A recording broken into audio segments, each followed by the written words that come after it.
পশ্চিমবঙ্গ সরকারের গ্রাম পঞ্চায়েতের জন্য তুমি কি প্রিপারেশন নিতে ইচ্ছুক? দেখো, আমাদের ওয়েস্ট বেঙ্গলে কিন্তু গ্রাম পঞ্চায়েতের পরীক্ষার জন্য কিন্তু একটা ফর্ম বেরিয়েছে, এটা তোমরা অনেকেই জানো। তোমরা ইতিমধ্যে কিন্তু অনেকেই এই পরীক্ষার জন্য প্রিপারেশন শুরু করে দিয়েছো। তো এই গ্রাম পঞ্চায়েতের পরীক্ষার যে স্পেশালিটিটা রয়েছে না, সেটা হলো এইখানে তুমি কিন্তু শুধুমাত্র গ্র্যাজুয়েশন পাস করতে হবে তোমাকে, তবেই তুমি পরীক্ষায় বসতে পারবে এমন নয়। তুমি উচ্চ মাধ্যমিক পাস হলেও তুমি এই পরীক্ষায় বসতে পারবে, তুমি মাধ্যমিক পাস হলেও এই পরীক্ষায় বসতে পারবে, এমনকি তুমি যদি ক্লাস 8 পাস হও তাহলেও কিন্তু তুমি এই পরীক্ষায় বসতে পারছো। অর্থাৎ এই পরীক্ষায় বিভিন্ন রকম পদ আছে এবং সেই বিভিন্ন রকম পদের জন্য বিভিন্ন রকম এডুকেশনাল কোয়ালিফিকেশন কিন্তু ভাগ করা আছে। অর্থাৎ ক্লাস 8 পাস হলেও তুমি বসতে পারবে, মাধ্যমিক, উচ্চ মাধ্যমিক, গ্র্যাজুয়েশন বিভিন্ন কিছুর জন্যই তুমি কিন্তু বসতে পারবে বিভিন্ন রকম পদে। তো এবারে ব্যাপারটা হলো যে এই পরীক্ষাটাতে কিন্তু সব থেকে বেশি, দেখো সিলেবাস তো বিভিন্ন রকম রয়েছে, ম্যাথ থাকে, ইংলিশ থাকে, বাংলাতে সবই থাকে। আবার কিছু কিছু পোস্টের জন্য অ্যাকাউন্টেন্সিও পড়তে হয়, সবই করতে হয়। কিন্তু যেটাই তুমি করবে, তোমার জেনারেল স্টাডিজ যেটা পড়তে হবে, সব পরীক্ষাতেই তো জেনারেল স্টাডিজ পড়তে হয়। তো জেনারেল স্টাডিজ যেটা তোমাকে পড়তে হবে, সেখানে কিন্তু প্রত্যেকটা বিষয়ের মধ্যে না রুরাল যে ডেভেলপমেন্ট, যে রুরাল যে কালচার, সেই জায়গাটার ওপর কিন্তু জোর দিয়ে কিন্তু টপিক রয়েছে, যেটা সিলেবাসের মধ্যে কিন্তু দেওয়া। সেই রকমই একটা বিষয় হচ্ছে গ্রামীণ সমাজতত্ত্ব ও সংস্কৃতি। এটা কিন্তু তোমার গ্রাম পঞ্চায়েতের সিলেবাসের একটা অত্যন্ত গুরুত্বপূর্ণ অংশ। দেখো, এখানে আমরা দেখতে পাচ্ছি একজন বাউলের ছবি, গ্রামীণ একটা জায়গার ছবি, এলাকার ছবি, প্লাস আমাদের খাবার দাবারের ছবি, আমাদের সংস্কৃতির ছবি।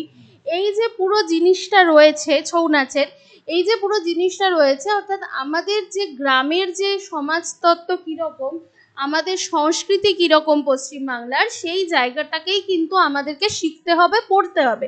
কারণ তুমি কাজ করতে যাবে গ্রাম পঞ্চায়েতে, পঞ্চায়েতে যখন তুমি কাজ করতে যাবে গ্রামে, তখন সেই গ্রামকে যদি তুমি ভালো করে না জানো, তাহলে তোমার পক্ষে সেই জিনিসটা কিন্তু শেখা অনেক কঠিন হয়ে যাবে।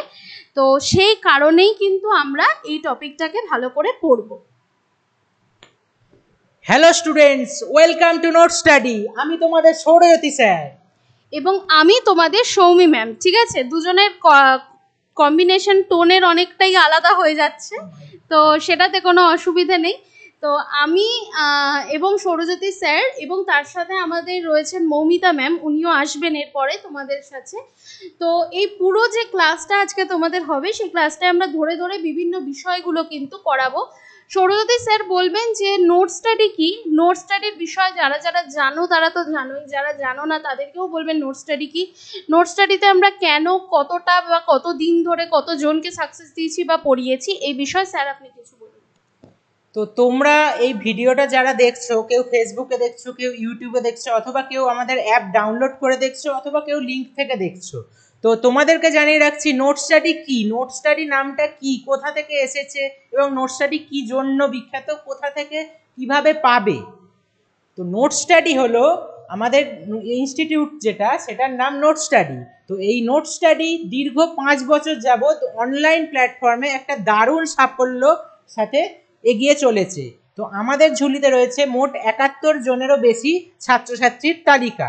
তার মধ্যে প্রচুর ছাত্রছাত্রী রয়েছে এবং ইতিমধ্যে কিছু স্টুডেন্ট পরীক্ষা দিয়েছে, তারা পরবর্তী পরীক্ষার ফলাফল বেরোলে তাদের নাম পাওয়া যাবে। এইভাবে আমাদের নোট স্টাডি উঠে চলেছে। আমরা এবারে অনলাইন থেকে অফলাইনেও আসতে চলেছি। এবারে ম্যাডাম কিছু বলছেন। আমি একটা বিষয় বলতে চাইছি, যার জন্য স্যারকে মাঝখানে ইন্টারাপ্ট করলাম, সেটা হলো নোট স্টাডি কিন্তু সামনেই আসতে চলেছে। তোমাদের পুরো পশ্চিমবঙ্গের সাথে আমরা যেরকম নিজেরা বাঙালি এবং বাঙালি ছেলেমেয়েদের সাথে রয়েছি গোটা পশ্চিমবঙ্গ জুড়ে, সেরকম আমরা পুরো ভারতবর্ষের ছেলেমেয়েদের সাথে থাকতে চলেছি খুব শীঘ্রই। ঠিক আছে, হতে পারে সেটা হয়তো আগামী 1 মাসের মধ্যেই তোমরা আমাদেরকে সমস্ত ভারতের মধ্যেই নোট স্টাডিকে কিন্তু দেখতে পাবে, শুনতে পাবে।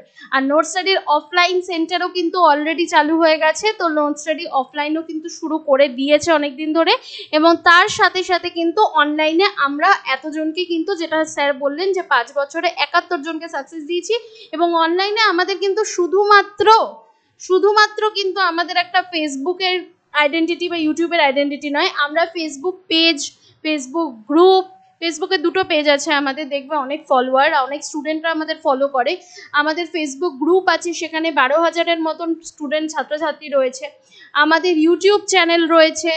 আমাদের গুগল প্লে স্টোরে তুমি অ্যাপ পাবে, যেখানে প্রত্যেকজন স্টুডেন্ট কিন্তু বিনামূল্যেও পড়াশুনো করে, আবার অনেকে কিন্তু কোর্সে সাবস্ক্রিপশন নিয়েও পড়াশুনো করে।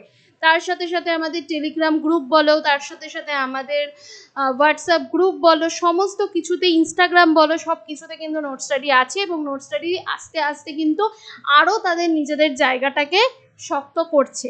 তো এই যে স্টুডেন্টরা আমাদেরকে ভরসা করে, তার কিছু উদাহরণ এবারে কিন্তু স্যার আমাদেরকে দেবেন, আমিও তোমাদেরকে বলবো, দেখে নাও। সব থেকে আকর্ষণীয় ব্যাপার হলো আমাদের কাছে 71 জনের বেশি সাকসেস ক্যান্ডিডেট রয়েছে, এবং সেই ক্যান্ডিডেটরা কিন্তু আমরা বাড়িয়ে 700, 800, 1000 ক্যান্ডিডেট বলে দিইনি। আমাদের কাছে যারা পাস করেছে, যারা আমাদের জানিয়েছে, হয়তো আরও বেশি জনই পাস করেছে, সবাই জানায় না, অনলাইন প্ল্যাটফর্ম যেহেতু জানাটাও সম্ভব হয় না, তো সেক্ষেত্রে আমাদের কাছে 71 জন রয়েছে। এবং আমাদের স্টুডেন্ট সংখ্যা যেরাম ছিল সেই অনুযায়ী অ্যাভারেজে আমাদের যথেষ্ট সাকসেস পার্সেন্টেজ রয়েছে। তো পেছনে তুমি দেখতে পাচ্ছ সাফল্যের মুখ, তার সেখানে আমরা সেই 71 জনের মধ্যে আমরা মাত্র 5 জনের নাম এখানে তুলে এনেছি। তো তুমি এখানে দেখতে পাচ্ছ প্রণয় হালদার, প্রণয় মালাকার। প্রণয় হচ্ছে আমাদের ক্লার্কশিপের ব্যাচের স্টুডেন্ট, ক্লার্কশিপ পরীক্ষায় পাশ করেছে গত বছর 2019-এর ক্লার্কশিপ পরীক্ষায় পাশ করে সে এখন জব করছে। আচ্ছা, আমি একটু প্রণয়ের ব্যাপারে বলে দিই তোমাদেরকে। তার আগে আরেকটা কথা বলে দিই, যেটা স্যার তখন বললেন যে অনলাইন প্ল্যাটফর্ম বলে অনেকেটা জানা যায় না। যেটা হয় সেটা হচ্ছে যে অফলাইনে যেরকম ছাত্রছাত্রীরা তো আমাদেরকে সামনে দেখতে পান, তো ওদের না আমাদের সাথে অনেকটা অন্যরকম একটা ইন্টারাকশন তৈরি হয়। ওরা হয়তো নিজেরা ভাবে যে হ্যাঁ আমি পাশ করলে আমি টিচারকে জানাবো, কিন্তু অনলাইনে যেটা হয়, যদি 3000 জন স্টুডেন্ট থাকে, তো অনলাইনে হয়তো 300 জন স্টুডেন্ট বা 30 জন স্টুডেন্ট হয়তো জানাচ্ছে এসে। তো এই কারণটার জন্যই কিন্তু অনলাইনে শুধু আমাদের বলে নয়, অনেকেরই কিন্তু তারা জানতে পারে না। এবং ছাত্রছাত্রীরা যারা জানিয়েছে এবং যারা গর্বের সাথে বলে যে হ্যাঁ নোট স্টাডি আমাদের জন্য কিছু করেছে এবং আমরা নিজেরাও প্রচেষ্টা করেই চাকরিটা পেয়েছি, তাদের মধ্যে রয়েছে এই 71 জন ছেলে মেয়ে। এবং তার মধ্যে আমরা তো সবার ছবি এত বসে বসে এতজনের তোমাদেরকে দেখাতে পারবো না, তাহলে ক্লাসটা আজকে প্রচুর টাইম ধরে হবে। তা আমরা 5 জনকে তুলে এনেছি, বাকিদেরটা তোমরা আমাদের ইউটিউব চ্যানেল, ফেসবুক পেজ যদি ভালো করে দেখো, তোমরা প্রচুর ছেলে মেয়ের ছবি দেখতে পাবে। আমি আজকে মুখেও কিছু জনের বলে দেবো। যেরকম ধরো প্রণয়ের কথা যেটা স্যার বললেন, প্রণয় এবং শুভদীপ এরা দুজন কিন্তু আমাদের ক্লার্কশিপের 2019-এর ব্যাচের কিন্তু স্টুডেন্ট।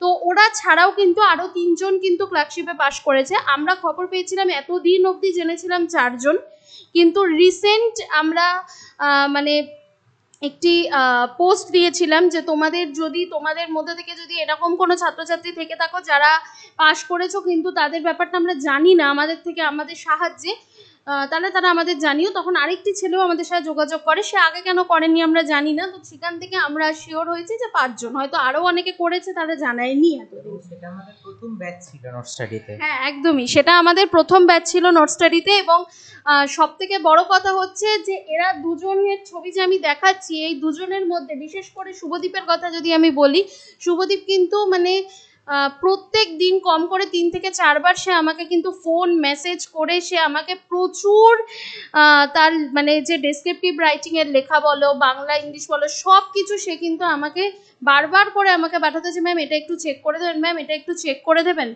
আমি বলতে পারি আমি নিজে সায়েন্সের টিচার, আমি বাংলা ইংলিশের টিচার নই, কিন্তু তারপরেও কিন্তু আমি ওর পেছনে অনেক খেটেছি, ঠিক আছে।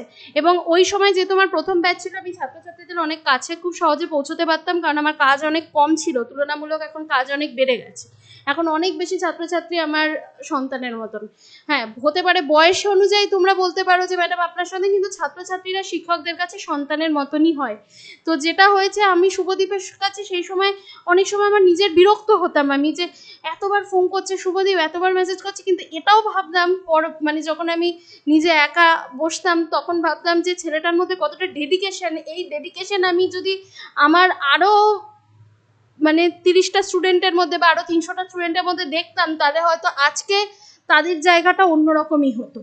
তো একদমই কম ছিল আমাদের শুরুর দিকে যে ক্লার্কশিপ ব্যাচটা ছিল সেখানে কিন্তু মাত্র 11 জন স্টুডেন্ট ছিল, তার মধ্যে পাশ করেছে 5 জন, মানে বুঝতে পারছো তো, পার্সেন্টেজটা নিজেই বার করে নাও কত মানে পার্সেন্ট ওই স্টুডেন্ট পাস ব্যাচটা করেছে। যেহেতু আমাদের প্রথম ব্যাচ, ওটা প্রথম ব্যাচ, আমাদের নোট স্টাডির প্রথম Alright. ব্যাচ।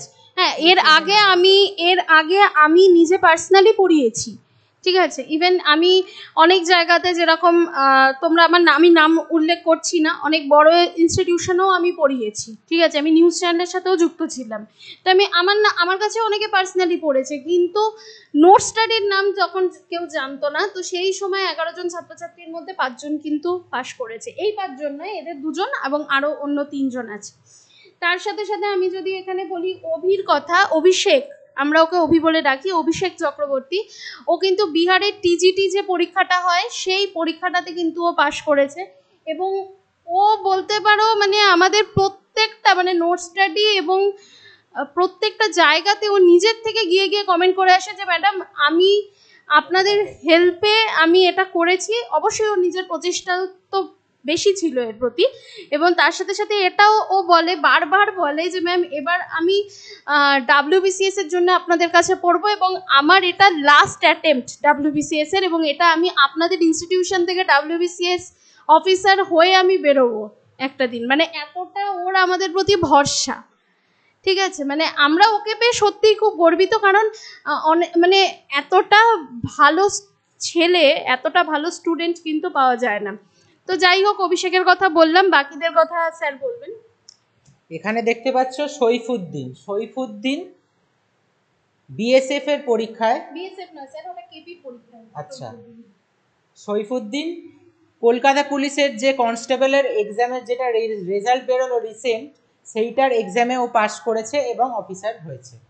অফিসার নয়, কনস্টেবল। সে কনস্টেবল হয়েছে, কনস্টেবল হয়েছে। এবং আমাদের এর নাম হচ্ছে শরীফুল হক, সে বিএসএফ এর এক্সাম দিয়ে সে পাস করেছে, বিএসএফ এর এক্সামে সে ক্লিয়ার করেছে। স্যারের অ্যাকচুয়ালি আগেও এই জিনিসটা হয়েছে, এদের দুজনের নাম স্যারের বারবার করে গন্ডগোল হয়েছে, যেহেতু শরীফ আর সৈফুদ্দিন, ওর জন্য বারবার গন্ডগোল হয়ে যায় এবং স্যার এই জিনিসটা বারবার গুলিয়ে ফেলেন। তো এটা আমি ক্লিয়ার করে বলে দিচ্ছি, শরীফ হচ্ছে আমাদের বিএসএফ এর পরীক্ষায় ক্র্যাক করেছে। ও আমাদের কাছে সম্পূর্ণ গোটা বছর 500 টাকায় পড়েছে, ঠিক আছে। এবং ও নিজের থেকে ফোন করে আমাদেরকে জানিয়েছে, মানে আমি কেন এই টাকার কথাটা উল্লেখ করলাম, এই কারণেই উল্লেখ করলাম কারণ আমরা এটা তোমাদেরকে গর্বের সাথে বলতে পারি, জানি না হয়তো আমরা ভুল হতে পারি, বাট আমরা আমাদের নলেজে যতটা জানা আছে তাতে আমরা গর্বের সাথে বলতে পারি যে গোটা পশ্চিমবঙ্গের মধ্যে তুমি যদি খোঁজো তাহলে হয়তো নোট স্টাডিকেই পাবে যারা এত কম টাকায় পড়ায় ছাত্রছাত্রীদেরকে। তো ও আজকে বিএসএফ এ চাকরি করছে, অনেক টাকা ইনকামও করবে, ও ট্রেনিং পিরিয়ডে রয়েছে, ঠিক আছে। তো আজকের দিনে দাঁড়িয়ে ও আমাদেরকে ফোন করে যখন বলল, আমরা মানে খুব আনন্দ পেয়েছিলাম। মানে ওদের প্রত্যেককে আমরা ডাকবো, আমাদের অফিসে ডাকবো, ডেকে ওদেরকে আমরা সম্বর্ধনা দেবো, সবকিছুই দেখতে পাই পরে। আর ওর নাম হচ্ছে সৈফুদ্দিন, ও কলকাতা পুলিশ কনস্টেবলের পরীক্ষাতে কিন্তু পাশ করেছে। কলকাতা পুলিশ কনস্টেবলে আমার পাওয়া খবর অবধি মানে তোমাদেরকে বলছি, অ্যাকচুয়ালি অনেক ছাত্রছাত্রী জানায়নি, ঠিক আছে।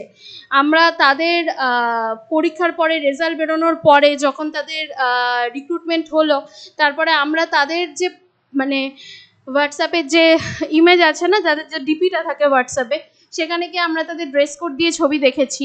বাট কষ্টের কথা বলতে পারি একজন শিক্ষিকা হিসেবে যে তারা স্বীকার করেনি, ঠিক আছে। মানে তারা স্বীকার করেনি, এটা আমাদের কাছে খুব কষ্টের জায়গা। তো সবার মধ্যেই শিক্ষা থাকে না। আমি এমন একজনকেও দেখেছি যে মানে আমাদের এখান থেকে মানে যখন প্রথম নোট স্টাডি চালু হয়েছে তার 1-1.5 বছরের মাথার ঘটনা এটা বলছি, আমাদের এখানে সে WBCS এর ব্যাচে পড়তো, সে WBCS অফিসার হয়ে চাকরি পেয়েছে, সে কিন্তু এখন চাকরি করছে, কিন্তু সে বিভিন্ন জায়গায় ইন্টারভিউ দিয়ে বলেছে যে সে সেলফ স্টাডি করে পেয়েছে। আমি ঝগড়া করতে যাব না কারোর সাথে, কারণ যে নিজে ভাববে, যে নিজে সৎ, যে নিজের গুরুদেরকে স্বীকার করে, সে জীবনে অনেক বড় হয়, এবং সেটা তাদের নিজস্ব ভাবনা চিন্তা, আমি তার মধ্যে যাব না।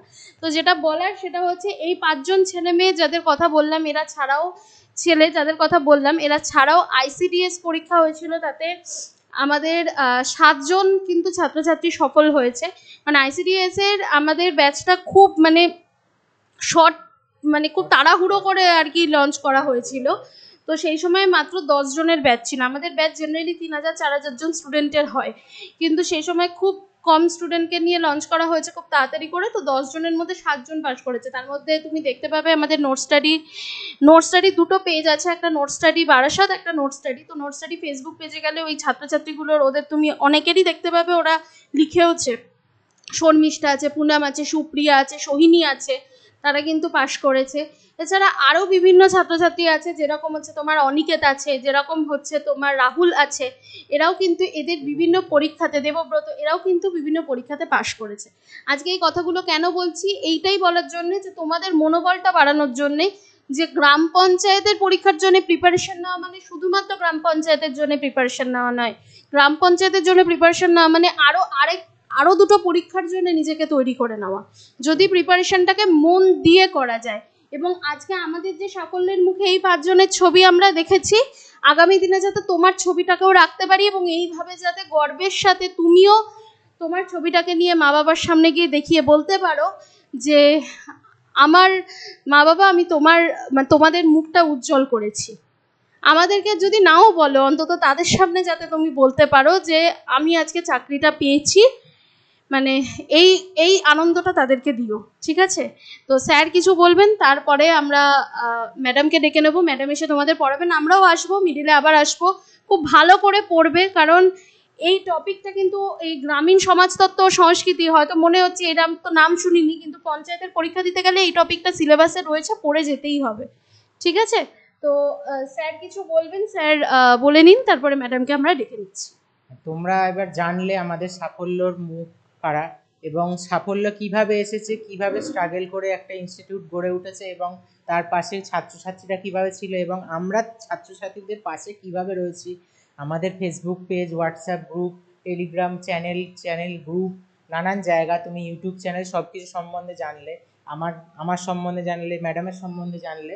তো সব কিছু জানার পরে এবারে তোমরা গ্রাম পঞ্চায়েত পরীক্ষার জন্য প্রিপারেশান নাও, আমাদের এখান থেকে প্রিপারেশান নাও অথবা অন্য কোনো জায়গা থেকে নাও, এবং এই ভিডিওটা দেখে তোমরা ফ্রিতে প্রিপারেশান নাও এবং পেড ব্যাচে প্রিপারেশান নাও, যেভাবে তোমরা খুশি নাও, এবং তোমরা চাকরিটা পেয়ে তোমার গ্রামে, তোমার শহরে এবং মা বাবার মুখ উজ্জ্বল করো, এটাই চাই। এই বলে আমি আমার বক্তব্য আপাতত রাখছি এবং সামনে মৌমিতা ম্যামকে ডেকে নিচ্ছি। মৌমিতা ম্যাম এসে বাকিটা তোমাদেরকে বোঝাবেন এবং শেখাবেন। আমরা একটু পরে আবার তোমাদের কাছে আসবো।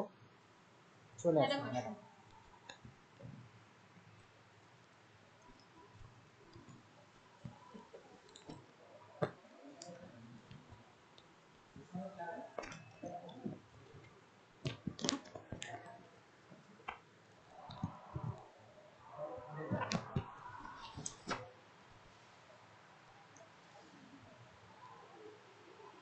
স্টুডেন্টস, আমি তোমাদের মৌমিতা ম্যাম, নোট স্টাডিতে তোমাদের সবাইকে স্বাগত জানাচ্ছি।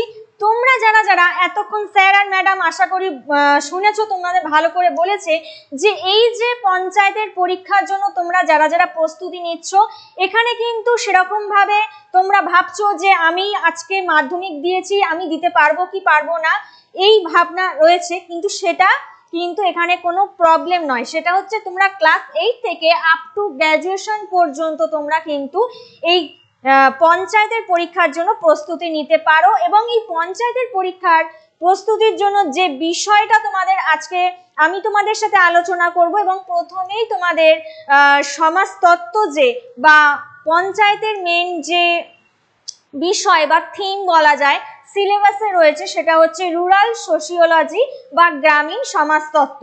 আমি যদি আলাদা করে সমাজতত্ত্ব বিষয়টাকে বোঝাতে চাই, সমাজতত্ত্ব হচ্ছে কি সমাজের অধ্যয়ন, অর্থাৎ সমাজ মানে যে সোশ্যাল মানে সমাজবদ্ধ জীব হচ্ছে আমরা হচ্ছে কি আমাদের চারপাশে যে আমরা থাকি, বলো আমরা তো একটা প্রতিবেশী নিয়ে থাকি, পাড়া প্রতিবেশী, চারপাশের মানুষজন, আমাদের যেই পারস্পরিক মিথস্ক্রিয়া, এই যে কথাবার্তা, এই যে আমাদের চারপাশের যে বিভিন্ন ধরনের যে উদ্ভিদ বলো, প্রাণী বলো, এবং পাশাপাশি যে মানুষ বা গোষ্ঠী, তাদের পারস্পরিক এই যে বাসস্থান বা পরিবেশ, সেটাকেই হচ্ছে বলা হয় সমাজ। আর এই যে অধ্যয়নের মাধ্যমে বা যে বিদ্যার মাধ্যমে তুমি সমাজকে ভালো করে বুঝতে পারছো বা সমাজকে আলাদাভাবে বিজ্ঞানসম্মতভাবে বিশ্লেষণ করা যায়, বা সমাজের আর্থসামাজিক বৈশিষ্ট্য বলো, সমাজের চরিত্র, সামাজিক বৈশিষ্ট্য, সামাজিক রীতিনীতি, সামাজিক নিয়ম কানুন, এই যে প্রত্যেকটা ছোটখাটো আনুষঙ্গিক বিষয়গুলো সমাজের, এই পুরোটা নিয়েই কিন্তু ডেসক্রিপটিভ ওয়েতে বর্ণনা করা যায় সোশিওলজিস্ট, যেটা হচ্ছে সমাজতত্ত্ব। এবার এই সমাজতত্ত্ব আমরা যদি পুরোপুরি সামগ্রিকভাবে দেখি, একটা হয় পৌর সমাজতত্ত্ব, মানে যেটা শহুরে কালচারে থাকে, অর্থাৎ আরবানাইজড কালচারে আমরা শহরে যারা বাস করি, তোমরা শহরে যারা থাকো তোমাদের আলাদা বুঝতেই পারবে, যেখানে একটা ওখানে আলাদা একটা কালচার, ওখানে আলাদা রীতিনীতি, ওখানকার আলাদাই একটা অনুপ্রেরণা বলা যায় বা আলাদাই একটা ইমপ্রেশন জমে। কিন্তু যেখানে তোমরা যারা গ্রামে জন্মেছো বা গ্রামে যারা থাকো, গ্রাম্য পরিবেশে যারা থাকো, তারা বুঝতে পারবে এই ডিফারেন্সটা শহরের মধ্যে গ্রামের কিন্তু একটা অনেক পার্থক্য রয়েছে। যেখানে গ্রামের পরিবেশ কিন্তু আমি বলবো আর তোমরা বলবো, যদি যারা শান্ত পরিবেশ পছন্দ করো, গ্রামের বা রুরাল ডেভেলপমেন্ট বা রুরাল যে এনভায়রনমেন্টটা কিন্তু সেটা অধিক বেশি প্রিয় থাকে, কারণ সেখানে অলরেডি পরিবেশটা কি একটা শান্ত, চারদিকে যে একটা সবুজ গাছপালা তুমি দেখতে পাচ্ছ, বা সেখানকার একটা নিরিবিলি যে প্রকৃতি, সেখানকার যে একটা অদ্ভুত নেচারের যে রূপ, সেইটা কিন্তু ফুটে ওঠে একটা গ্রাম্য পরিবেশ, যেটা কিন্তু শহর এলাকায় তোমরা যদি আরবান এলাকায় যাও, সেই এলাকায় কিন্তু একটা অধিক যানজট পরিস্থিতি বলো, বা এই যে একচ্ছত্র একটা প্রত্যেকটা এই যে বাড়িগুলো, প্রত্যেকটা বাড়িগুলো একটার সাথে একটা কিন্তু গা ঘাসা। কারণ আমি এগুলো বলছি কারণ তোমরা যদি গ্রামীণ সমাজতত্ত্ব পড়তে যাও বা রুরাল সোশিওলজি পড়তে যাও, তার জন্য বিশেষত কিন্তু এই গ্রাম বা শহরের পরিবেশের মধ্যে বা গ্রামীণ সমাজতত্ত্ব বা শহুরে সমাজতত্ত্বের মধ্যে পার্থক্যটা কিন্তু আগে তোমাদের বুঝে নিলে বাকি বিষয়টা সুবিধা হবে বোঝার জন্য, ঠিক আছে?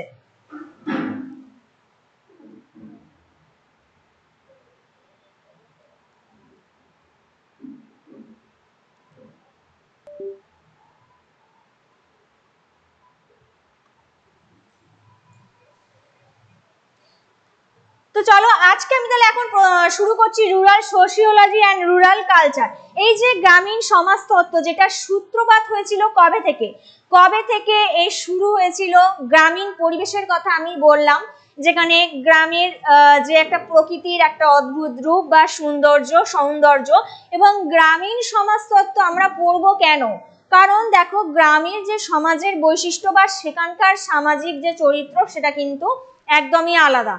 প্রত্যেকটা গ্রাম অধিবাসীদের বা গ্রাম আদিবাসীদের তাদের জীবিকা যেটা আলাদা, তাদের জীবিকা মেনলি কৃষি বা এগ্রিকালচারের ওপর কিন্তু তারা বেশি করে প্রায়োরিটি দিচ্ছে বা দেয়, সেটা আগাগোড়াই কিন্তু রয়েছে। এবং এই ধীরে ধীরে আমরা যদি পূর্বের সমাজের কথা বলি, রুরাল ডেভেলপমেন্টের কথা বলি, সে পূর্বের থেকে এখনো পর্যন্ত পরিস্থিতিতে গ্রামীণ বিষয় বা গ্রামীণ সমাজ বিষয়, গ্রামীণ সামাজিক রীতিনীতি নিয়ে বা গ্রামীণ সামাজিক সংস্কৃতি নিয়ে কি কি পরিবর্তন হয়েছে, আদৌ রুরাল সোশিওলজির কি বৈশিষ্ট্য রয়েছে, রুরাল সোশিওলজির কি রকম পরিধি বা কতটাই বা এর বিস্তৃতি রয়েছে, এগুলো আজকে আমরা সংক্ষেপে আলাদা আলাদা করে কিন্তু জানবো। তো তার আগে বলি, এটার ইন্ট্রোডাকশন বা সূচনাটা কবে হয়েছিল। দেখো, ঠিক 1910 সাল, তখনও কিন্তু মানে একদম ইতিহাসের মানে পাতায় যদি চলে যাই, প্রথম বিশ্বযুদ্ধেরও অনেক পূর্বে, প্রায় 4 বছর পূর্বে কিন্তু 1910 সালে মার্কিন যুক্তরাষ্ট্রে, মানে ইউএস এর মতো জায়গায়, পশ্চিমী দেশ ইউএস এর মতো জায়গায়, সেখানে জাতীয় কৃষি বিভাগ বা ন্যাশনাল এগ্রিকালচারাল ডিপার্টমেন্ট এবং তার সাথে ল্যান্ড গ্র্যান্ট ইউনিভার্সিটির কলেজ অফ এগ্রিকালচারালের সাথে এই রুরাল সোশিওলজির যে কনসেপ্ট বা যে ধারণাটা, সেটা কিন্তু ধীরে ধীরে আসে। তার মানে কোথায় উদ্ভব হয়েছিল বললাম, ইউএস এর মতো জায়গায়, আমেরিকার এগ্রিকালচারাল ডিপার্টমেন্ট থেকে, সেটা হচ্ছে national agricultural department plus land grant university, এবং সময়টা হচ্ছে 1910 মানে 1910 সাল। এবং এখান থেকে ধীরে ধীরে কিন্তু এই যে গ্রামীণ সমাজতত্ত্ব বিষয়টা বা তার সাথে গ্রামীণ সংস্কৃতি বিষয়টা একটা ধীরে ধীরে এই ধারণাটার সাথে মানুষ পরিচিত হয়, বা এই সমাজবিজ্ঞান মানে যেখানে যে অধ্যয়ন আমি বললাম ভারতীয় সমাজ ব্যবস্থা, সেখানে গ্রামীণ প্লাস পৌর। গ্রামীণ সমাজ ব্যবস্থার মধ্যে যে রীতিনীতি বা সেখানকার যে কালচার, সেখানকার যে নিয়ম কানুন, প্রত্যেকটা বিষয়কে তুলে ধরা হয়েছে পুঙ্খানুপুঙ্খভাবে। সেই বিষয়গুলোর থেকে কিন্তু উৎপত্তি ধীরে ধীরে এই সময় থেকে 1910 সাল থেকে। আচ্ছা, নেক্সট যাই, এর যদি ইতিহাস আমরা দেখি বা হিস্ট্রি অফ রুরাল সোশিওলজি বিষয়টা কি।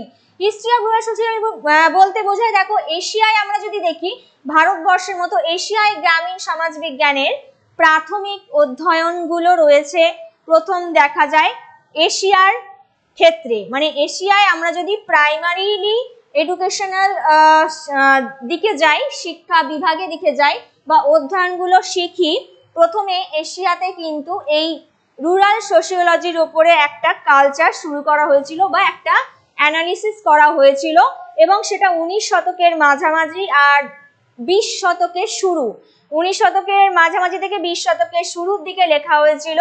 আর যদিও এই গ্রামগুলোতে গ্রামীণ যে স্থানগুলো রয়েছে সেখানে বিভিন্ন যারা এগ্রিকালচারালিস্ট ছিল বা ফার্মার যারা ছিল তাদের একটা সম্পর্কে বিশেষ করে কিছু নথি পাওয়া যায় যখন এই এশিয়াতে শুরু হয়েছিল, মানে যখন একদমই রুরাল সোশিওলজির প্রাচীন ইতিহাস বলা যায় 1910 সালের পরবর্তী সময় থেকে 19 শতকের মাঝামাঝি থেকে 20 শতকের শুরুর দিকে।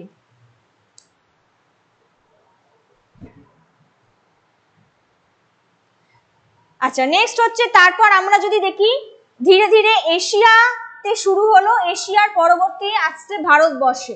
ভারতবর্ষে যেখানে গ্রামীণ সমাজ বিজ্ঞানের উত্থান আংশিকভাবে যখন স্বাধীনতা লাভ করে ভারতবর্ষ 1947-এ, স্বাধীনতা অর্জনের কারণে গ্রামীণ সমাজ বিজ্ঞানের পুরোপুরি একটা উত্থান বা পুরোপুরি একটা বিকশিত লাভ করে স্বাধীনতার পরে, স্বাধীনতা অর্জনের পর থেকে ভারতবর্ষে সেটা বিকশিত লাভ করে। নেক্সট হচ্ছে, এই যে জনগণের চরম দারিদ্র্য, অত্যধিক জনসংখ্যা, অর্থনীতির সাধারণ যে সমস্যা, সেগুলো বোঝার জন্য গ্রামীণ সমাজবিজ্ঞান পড়াটা কিন্তু জরুরি ছিল। তাহলে রুরাল সোশিওলজি পড়বো কেন, আমরা গ্রামীণ সমাজতত্ত্ব কেন পড়তে যাব প্রশ্ন হতে পারে। কারণ পড়বো এই যে ভারতের মতো একটা জনবহুল দেশে এত ওভার পপুলেটেড কান্ট্রি বা অধিক জনসংখ্যার কারণ চরম দারিদ্র্য, যেটা পভার্টি বিশেষ করে একটা সমস্যা, অর্থনৈতিক সমস্যা এনে আনে, তার সাথে অর্থনীতির কিছু সাধারণ সমস্যাজনিত কারণ, সেগুলোকে ভালোভাবে সঠিকভাবে যাতে অ্যানালিসিস করা যায়, সঠিকভাবে যাতে এই তিনটে যে পয়েন্ট বললাম, অর্থনৈতিক সমস্যা, চরম দারিদ্র বা পভার্টি এলিভেশনের জন্য বা পভার্টি বিষয়টাকে, দারিদ্র বিষয়টা থেকে কিভাবে দূরীকরণ করা যায় বা সেই বিষয়টাকে যাতে নিক্ষেপ করা যায়, এবং তার সাথে হচ্ছে কি না অত্যধিক জনসংখ্যা বহুলতা বা অত্যধিক জনসংখ্যার এই যে বাড়ছে, সেই বিষয়গুলোকে, সেই পয়েন্টগুলোকে কিন্তু আলোকপাত করার জন্য রুরাল সোশিওলজি বা এই গ্রামীণ সমাজতত্ত্ব বিষয়টা পড়া প্রয়োজন হয়ে পড়েছিল। এবং তারপর থেকেই স্বাধীনতার পরে এই সূচনা হয় বা পড়াটা আরো বেশি করে জোরদার করা হয়। এবং শহরের ভূমিকার পরিবর্তনশীল প্রকৃতি বলো বা স্বাধীনতার পর থেকে গ্রামের শহুরে ক্রিয়াকলাপ বা গ্রামীণ কি কি পরিবর্তন বা জনসংখ্যা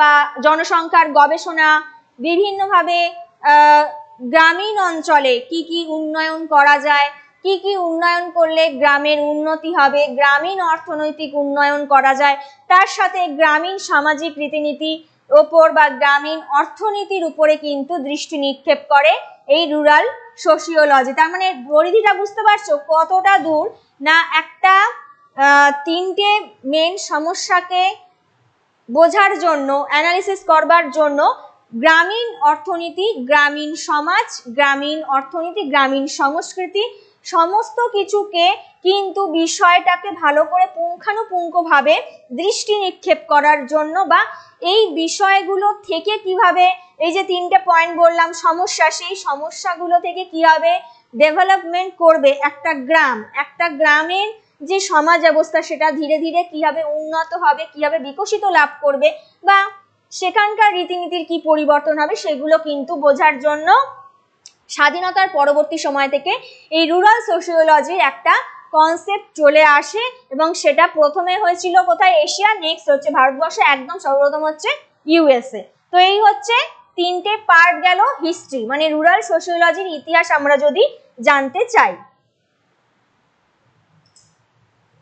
আচ্ছা, এইবারে রুরাল সোশিওলজি কেন পড়লাম বা প্রয়োজন তো জানলাম, এবার এছাড়াও আর কি কি গুরুত্ব রয়েছে, ইম্পর্টেন্স অফ রুরাল সোশিওলজি। তো ইম্পর্টেন্স অফ রুরাল সোশিওলজির মেন পার্টই আমি যদি বলি, প্রধান লক্ষ্যই হলো গ্রামীণ যে সমস্যাগুলো রয়েছে, আমাদের সমাজতত্ত্ব পড়তে গেলে সমাজের বিভিন্ন ধরনের যে সমস্যা, সেই সমস্যাগুলোকে তুলে ধরা কিন্তু মেনলি সমাজতত্ত্বের যেমন অধ্যয়নের বিষয়ের মধ্যে পড়ে, সেরকমই রুরাল সোশিওলজির মধ্যেও পড়ছে গ্রামে যে যে সমস্যাগুলো হতে পারে, বা যে যে সমস্যাগুলো প্রকটভাবে দেখা দিয়েছে, বা যে যে সমস্যাগুলো পরবর্তীকালে গ্রামীণ অর্থনীতিতে একটা কুপ্রভাব ফেলবে, সেই সমস্যাগুলোকে বার করে বা সেই সমস্যাগুলোকে খুঁজে সেই সমস্যাগুলোকে নিবারণ করা বা সেই সমস্যাগুলোর সমাধান করা বা তার প্রতিকার করা মেন আর প্রধান লক্ষ্যই হবে রুরাল সোশিওলজি। মানে তার ইম্পর্টেন্সটা হচ্ছে মেইনলি একদমই সামাজিক বা সামাজিকভাবে অর্থনৈতিক সমস্যা, সামাজিক সমস্যা, তথাপি মানে অবভিয়াসলি গ্রামের সেই রুরাল এনভায়রনমেন্টের মধ্যে সমস্যাগুলোকে খুঁজে বার করা এবং তার প্রতিকার করা। বুঝতে পেরেছো? নেক্সট আমরা যদি ইম্পর্টেন্সে যাই, এই যে ধরো গ্রামে বিভিন্ন সমাজ ব্যবস্থা রয়েছে, সেখানকার বিভিন্ন রীতিনীতি রয়েছে, বিভিন্ন কালচার রয়েছে, এবং সেইভাবে যে যে সমস্যাগুলোকে নির্ধারণ করবে সেগুলোর পরিপ্রেক্ষিতে কি কি ডেভেলপমেন্ট করা উচিত, কি কি পরিকল্পনা গ্রহণ করলে একটা গ্রামের জন্য ভালো হবে, বা কি কি পরিকল্পনা গ্রহণ করলে গ্রামে যারা থাকে, গ্রামের অধিবাসী, গ্রামের যারা বাসিন্দা, তারা সুবিধা ভোগ করতে পারবে বা তারা উপকৃত হবে। উদাহরণ হিসেবে ধরো বললাম একটা গ্রামে যেখানে ধরো জলের কোনো সোর্স সেরকম কাছাকাছি নেই, তাহলে মেন বার করা উদ্দেশ্য হবে জলের সোর্সটাকে তার মানে একদম পরিকল্পনা গ্রহণ করে, সঠিকভাবে পরিকল্পনা গ্রহণ করে সেই জলের দ্রুত যাতে সেই জলের সোর্সটাকে নিয়ে একদম গ্রামের নিকটে রাখা, এবং সেইটার সুবিধা যাতে প্রত্যেকটা মানুষ তাই পায় সেই দিকে নজর রাখা। তাই সেকেন্ড পয়েন্ট হচ্ছে কি, গ্রামীণ উন্নয়ন প্রকল্প পরিকল্পনা গ্রহণ এবং সেই পরিকল্পনাটাকে কিন্তু বাস্তবায়িত করতে হবে। শুধুমাত্র প্ল্যানিং করলাম, প্ল্যানিং করা কিন্তু এখানে মানে কাজ নয়, প্ল্যানিং করে সেটাকে বাস্তবায়িত রূপ দেওয়াও কিন্তু রুরাল সোশিওলজির কাজ বা ইম্পর্টেন্স। নেক্সট হচ্ছে গ্রামীণ শিক্ষা আর তার গবেষণার প্রসার। শহুরে পরিবেশে যেমন যেভাবে শিক্ষার একটা অগ্রগতি দেখা যায়, গ্রামীণ ক্ষেত্রেও কিন্তু সেইভাবে শিক্ষার অগ্রগতিটা হওয়া দরকার, তবেই কিন্তু গ্রামের মানুষ বুঝতে পারবে যে কোনটা ক্ষেত্রে ডেভেলপমেন্ট করা দরকার, কোনটার জন্য উন্নয়ন দরকার, কোনটার জন্য কি পরিকল্পনা গ্রহণ করা দরকার, এবং তার জন্য মানুষকে প্রত্যেকটা মানুষকে শিক্ষিত হওয়া, গ্রামের প্রত্যেকটা আদিবাসীকে শিক্ষিত হওয়া কিন্তু অবশ্যই দরকার, এবং তার সাথে গবেষণাটাও কিন্তু মেইনলি একটা ফ্যাক্টর রয়েছে যেটা রুরাল সোশিওলজিতে অবশ্যই করা প্রয়োজন বলে মনে করে। নেক্সট হচ্ছে গ্রামীণ পুনর্গঠন। গ্রামীণ পুনর্গঠন মানে একটা গ্রাম যেটা তার একটা পুরনো রীতিনীতি নিয়ে থাকছে, পুরনো সামাজিক কার্যকলাপ, পুরনো উন্নয়ন মানে বিভিন্ন অবস্থান নিয়ে থাকে, এবং সেটাকে কিভাবে ডেভেলপমেন্ট করা যায়, সেটাকে কিভাবে পরিকল্পনা গ্রহণ করে সেখানে কিভাবে উন্নয়ন করে একটা নতুন ভাবে সেই জায়গাটাকে মানে পরিবেশন করা যায়, বা নতুন জায়গার মানে নতুন ভাবে সেটাকে দেখানো যায়, সেই জন্য হচ্ছে গ্রামীণ পুনর্গঠন প্রয়োজন, সেটাও রুরাল সোশিওলজির ইম্পর্টেন্স। এবং নেক্সট হচ্ছে জাতীয় জাগরণ প্রয়োজন। প্রত্যেকটা মানুষের গ্রামে যারা যারা পরিকল্পনা গ্রহণে মানে করবে, সেই প্রত্যেকটা মানুষের কিন্তু একটা জাগরণ দরকার, ঠিক আছে, সচেতনতা দরকার।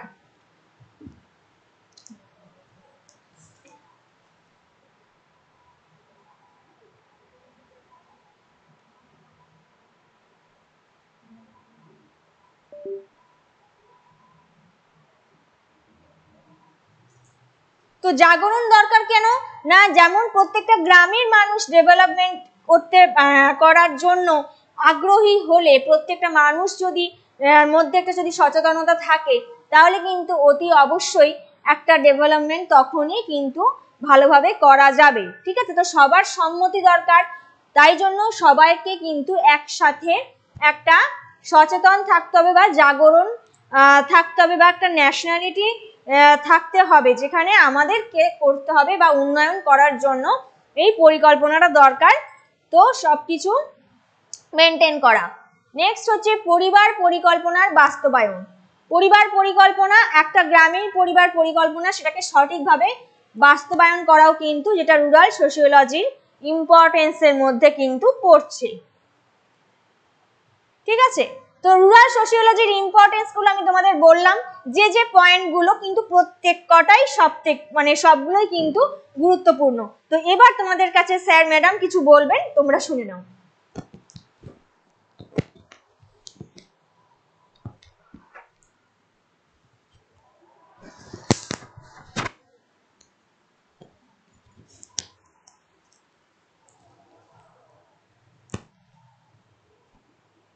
তুমি এদিকে চলে আসো না।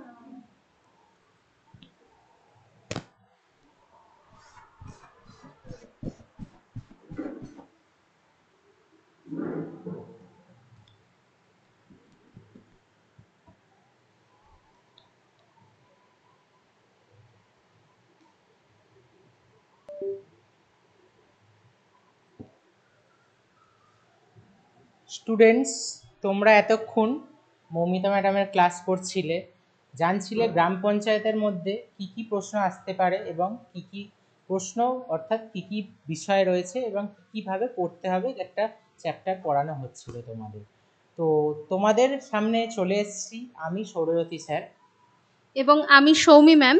তোমাদেরকে আজকে যেটা বলবো সেটা হচ্ছে, তোমরা যারা যারা আমাদের এই ক্লাসের শুরু থেকে ছিলে না, তো তাদের জন্য আবারও আমাদের সাফল্যের মুখগুলো বলবো। এটা বলার একমাত্র এটাই উদ্দেশ্য, যাতে তোমরাও জানতে পারো যে তোমরা কিভাবে তোমাদের নামগুলোকেও এই সাফল্যের মুখের তালিকাতে এনে হাজির করতে পারবে। দেখো, প্রথমেই একটা কথা বলে দিই, আজকে আমাদের এই কথা বলার পরে মৌমিতা ম্যাম আবার ক্লাস নেবেন তোমাদের কাছে, আবারও উনি আসবেন এবং উনি তারপরে আমি আবার আসবো, এসে তোমাদেরকে একটা ওভারভিউ দেবো যে কিভাবে তোমরা এই গ্রাম পঞ্চায়েতের পরীক্ষার জন্যে তোমরা কিভাবে নিজেকে প্রত্যেকটা টপিক ওয়াইজ রেডি করতে পারো, একটা তোমাদেরকে জিস্ট দিয়ে দেবো। ঠিক আছে, আমি জানি যে গ্রাম পঞ্চায়েতের পরীক্ষার জন্য অনেকেই এখন খুব কনফিউজ তোমরা, যে কি করব, কিভাবে পড়তে হবে, এইটার জন্য বসেছি, এইটার তো অন্যরকম সিলেবাস, সেগুলো নিয়ে কোনো চিন্তা নেই। আমরা আমাদের পেইড কোর্সে, দেখো আমাদের ইউটিউব চ্যানেলে তো প্রচুর ফ্রি ক্লাস হয়, কিন্তু ইউটিউব চ্যানেল অনুযায়ী যে তুমি সারা জীবন পড়ে যাবে তাহলেই তুমি পাশ করে যাবে, ধারণাটা থেকে বেরিয়ে যাও। কারণ কোনো জায়গারই কিন্তু অনলি ইউটিউব চ্যানেল পড়ে পাশ করা যায় না, তাহলে পরে তারা কোনো পেইড কোর্স লঞ্চ করতো না। পেইড কোর্স যখন বড় বড় ইনস্টিটিউশনরাও লঞ্চ করছে, তখন কিন্তু বুঝতে হবে যে তাদের ইউটিউব চ্যানেলে তারা সব কিছু দিচ্ছে না। ইউটিউব চ্যানেলে কেউ এমনি এমনি তোমাকে কোনো রকম তাদের সময়টা এমনি দিয়ে দেবে না, তারা যদি বিনামূল্যে কোনো পারিশ্রমিক না পান, এবং এটা অবশ্যই জাস্টিফাইড, তাই না? তুমিও তো চাকরি করে স্যালারি নেবে গভর্নমেন্টের থেকে, তাহলে তুমি যখন তোমার সময়ের দামটা নিচ্ছ, তখন একজন শিক্ষক বা একজন শিক্ষিকারও নেওয়া উচিত। তারা কোনো এরম নন যে তারা ভগবান শ্রদ্ধার দিক থেকে তুমি তাদেরকে একটা উঁচু জায়গায় বসাতে পারো, কিন্তু তাদেরকেও সংসার চালাতে হবে, তাদেরকেও তাদের সময়ের পারিশ্রমিক প্রাপ্য। তো এই কারণে অনলি ইউটিউব চ্যানেল পড়েই কিন্তু সব কিছু পরীক্ষায় তুমি বাজিমাত করে ফেলবে, এই জায়গাটা থেকে বেরোতে হবে। এবং এই যে তোমরা এখানে সাফল্যের মুখগুলো দেখছো, এরাও কিন্তু অনলি ইউটিউব চ্যানেল পড়ে পাশ করা কেউ নয়, এরাও আমাদের নোট স্টাডিতে প্রত্যেকে পেইড ব্যাচে পড়েছে। এবং আমরা এটা তোমাদের বলতে পারি যে আমরা নোট স্টাডি থেকে অনলাইন প্ল্যাটফর্মে দীর্ঘ 5 বছর ধরে পড়াচ্ছি আমাদের অ্যাপের মধ্যে দিয়ে। প্রথম দিকে একদম শুরুতে আমরা গুগল মিটে পড়াতাম, তারপর থেকে আমরা অ্যাপে চলে এসেছি, অনেক বছর হয়ে গেছে, এবং এখন আমরা অফলাইন অনলাইন দুটোতেই পড়াচ্ছি। অনলাইনে অ্যাপের মধ্যে পড়াচ্ছি, প্লাস অফলাইনে আমাদের পড়ানো হচ্ছে। তো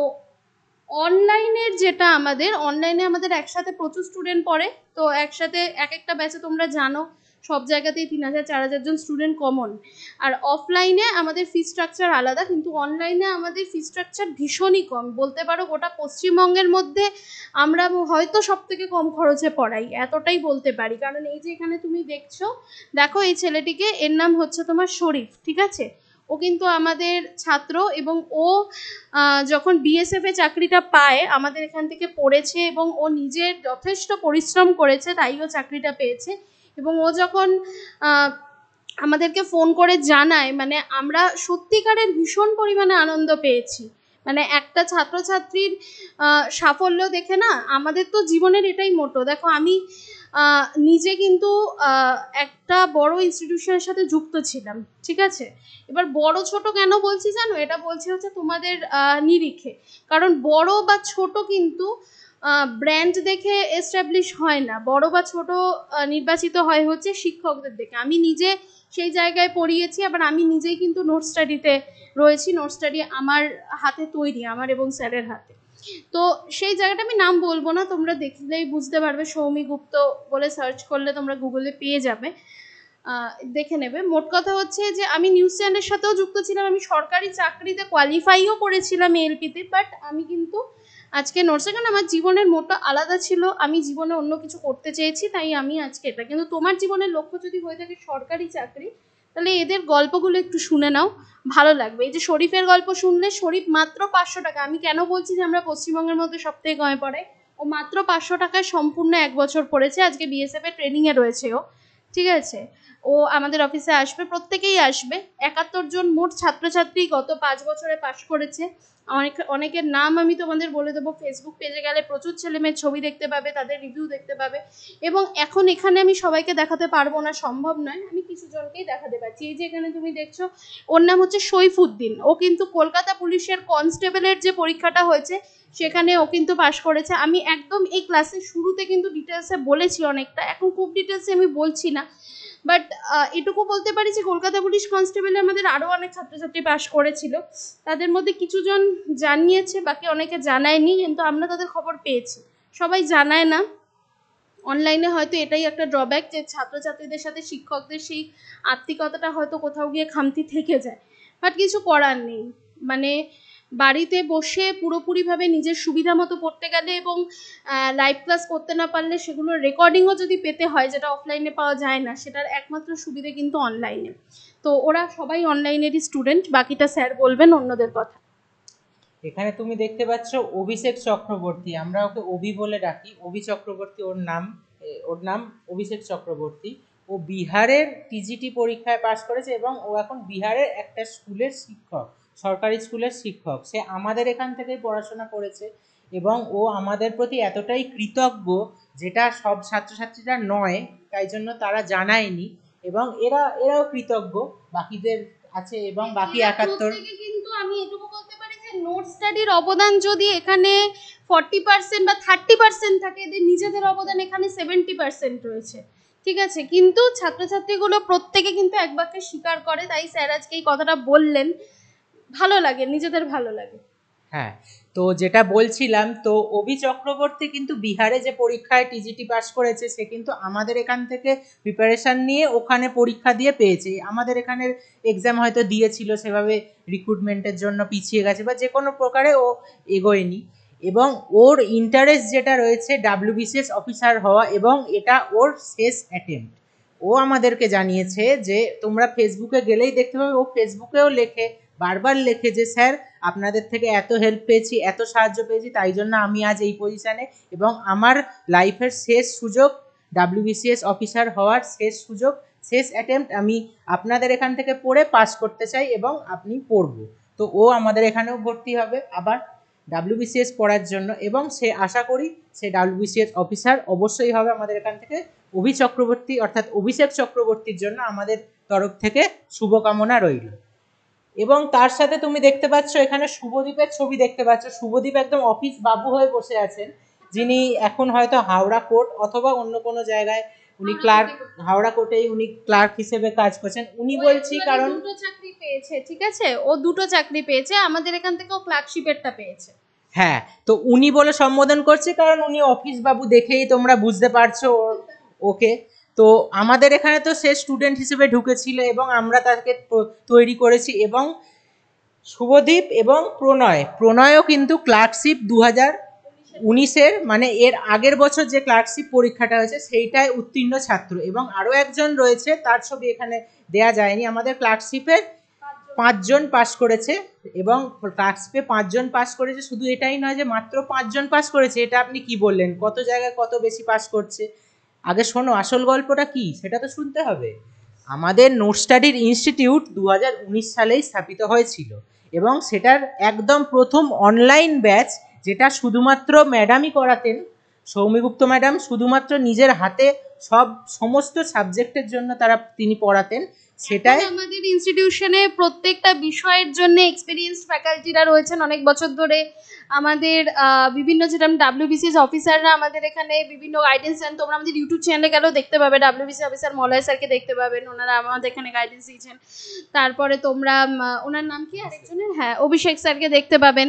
এছাড়া রিসেন্ট আরেকজনের নাম আসছে, মানে আরেকজনের কাছে তোমাদেরকে আমরা সামনে আনছি, জয়ন্ত স্যার বলে, তো পাবে। কিন্তু ওই সময়টাতে না আমি একা করিয়েছি সব কিছু। হ্যাঁ আমি সায়েন্সের স্টুডেন্ট ছিলাম, আমি সায়েন্সেরই, কিন্তু আমি একা সমস্ত বিষয় করিয়েছি। ইভেন ডেসক্রিপটিভ বাংলা ইংলিশও আমি করিয়েছি এই ছেলে মেয়েগুলোকে।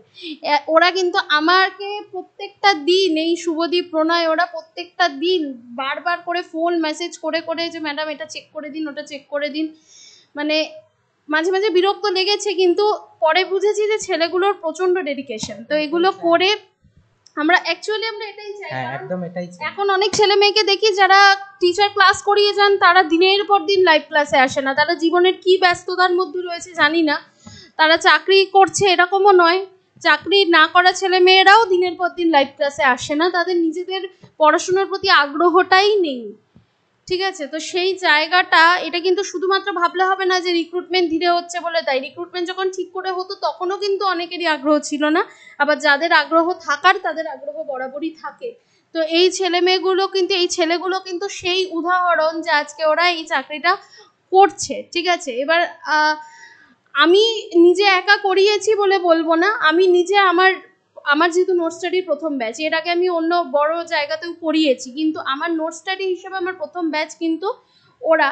আমি ওদের জন্য প্রচুর খেটেছি এবং তখন আমার সাথে ওদের সবার ডিরেক্ট কন্ট্যাক্ট ছিল। এখন স্টুডেন্টদের সাথে আমার ডিরেক্ট কন্ট্যাক্ট হয় না, ঠিক আছে, কিন্তু তখন সবার সাথেই ছিল। হ্যাঁ, তখন আমার সাথে ওদের ডিরেক্ট কন্ট্যাক্ট ছিল এবং সেই সময়টাতে আমি চেষ্টা করেছি যতটুকু পেরেছি। এবং আমি মোট 11 জন ছাত্রছাত্রী নোট স্টাডির ওই প্রথম ব্যাচের থেকে 5 জনকে পাশ করাতে পেরেছি। এতদিন বলতাম 4 জন, রিসেন্ট আরেকজন, সে এতদিন জানায়নি, এখন হঠাৎ করে সে জানিয়েছে যে সে নাকি আমাদের ক্লার্কশিপ ব্যাচ থেকে পাশ করেছে। এবার বলবে কেন, কারণ রিসেন্ট আমরা ফেসবুকে পোস্ট করেছিলাম যে আরও যদি কেউ থেকে থাকো যারা আমাদের সাহায্যে, তারা সে জানিয়েছে, তো ভালো কথা। অনেক ছাত্রছাত্রী জানায় না, পরে জানিয়েছে, সেটাও ভালো লেগেছে। তো এখন আমরা বলতে পারি যে ওই 11 জনের মধ্যে থেকে 5 জন পাশ করেছে, বাকিটা স্যার। তো তোমাদেরকে সবকিছু জানানো হলো এবং তোমরা মন দিয়ে হয়তো শুনলে, কেউ শুনলে না, তারা পড়াশোনা নেবে। এবং এরপরে আমরা অনেকক্ষণ ধরে তোমাদের বললাম এবং এর আগে মৌমিতা ম্যাম ক্লাস করিয়ে গেছেন। আরও কিছু ক্লাস বাকি রয়েছে গ্রামীণ পঞ্চায়েতের জন্য, যে একটা ইম্পর্টেন্ট চ্যাপ্টার পড়াচ্ছেন, ওটার জন্য ক্লাসটা রয়েছে বাকি। তোমরা ওই ক্লাসটা করো এবং তারপরে ক্লাসটা আরও কিছুটা হওয়ার পরে আবার আমরা আসবো, আমি এবং ম্যাডাম আসবেন, এবং সবথেকে ইম্পর্টেন্ট কথা আরেকটা রয়েছে, সেটা তোমাদেরকে জানাবে। ঠিক আছে, সেইটার জন্য অপেক্ষা করতে হবে, যেটা কিনা এই পরীক্ষার জন্য কিন্তু সবথেকে গুরুত্বপূর্ণ একটা বিষয়। ঠিক আছে, ক্লাসটা করতে থাকো। ম্যাডাম আসুন।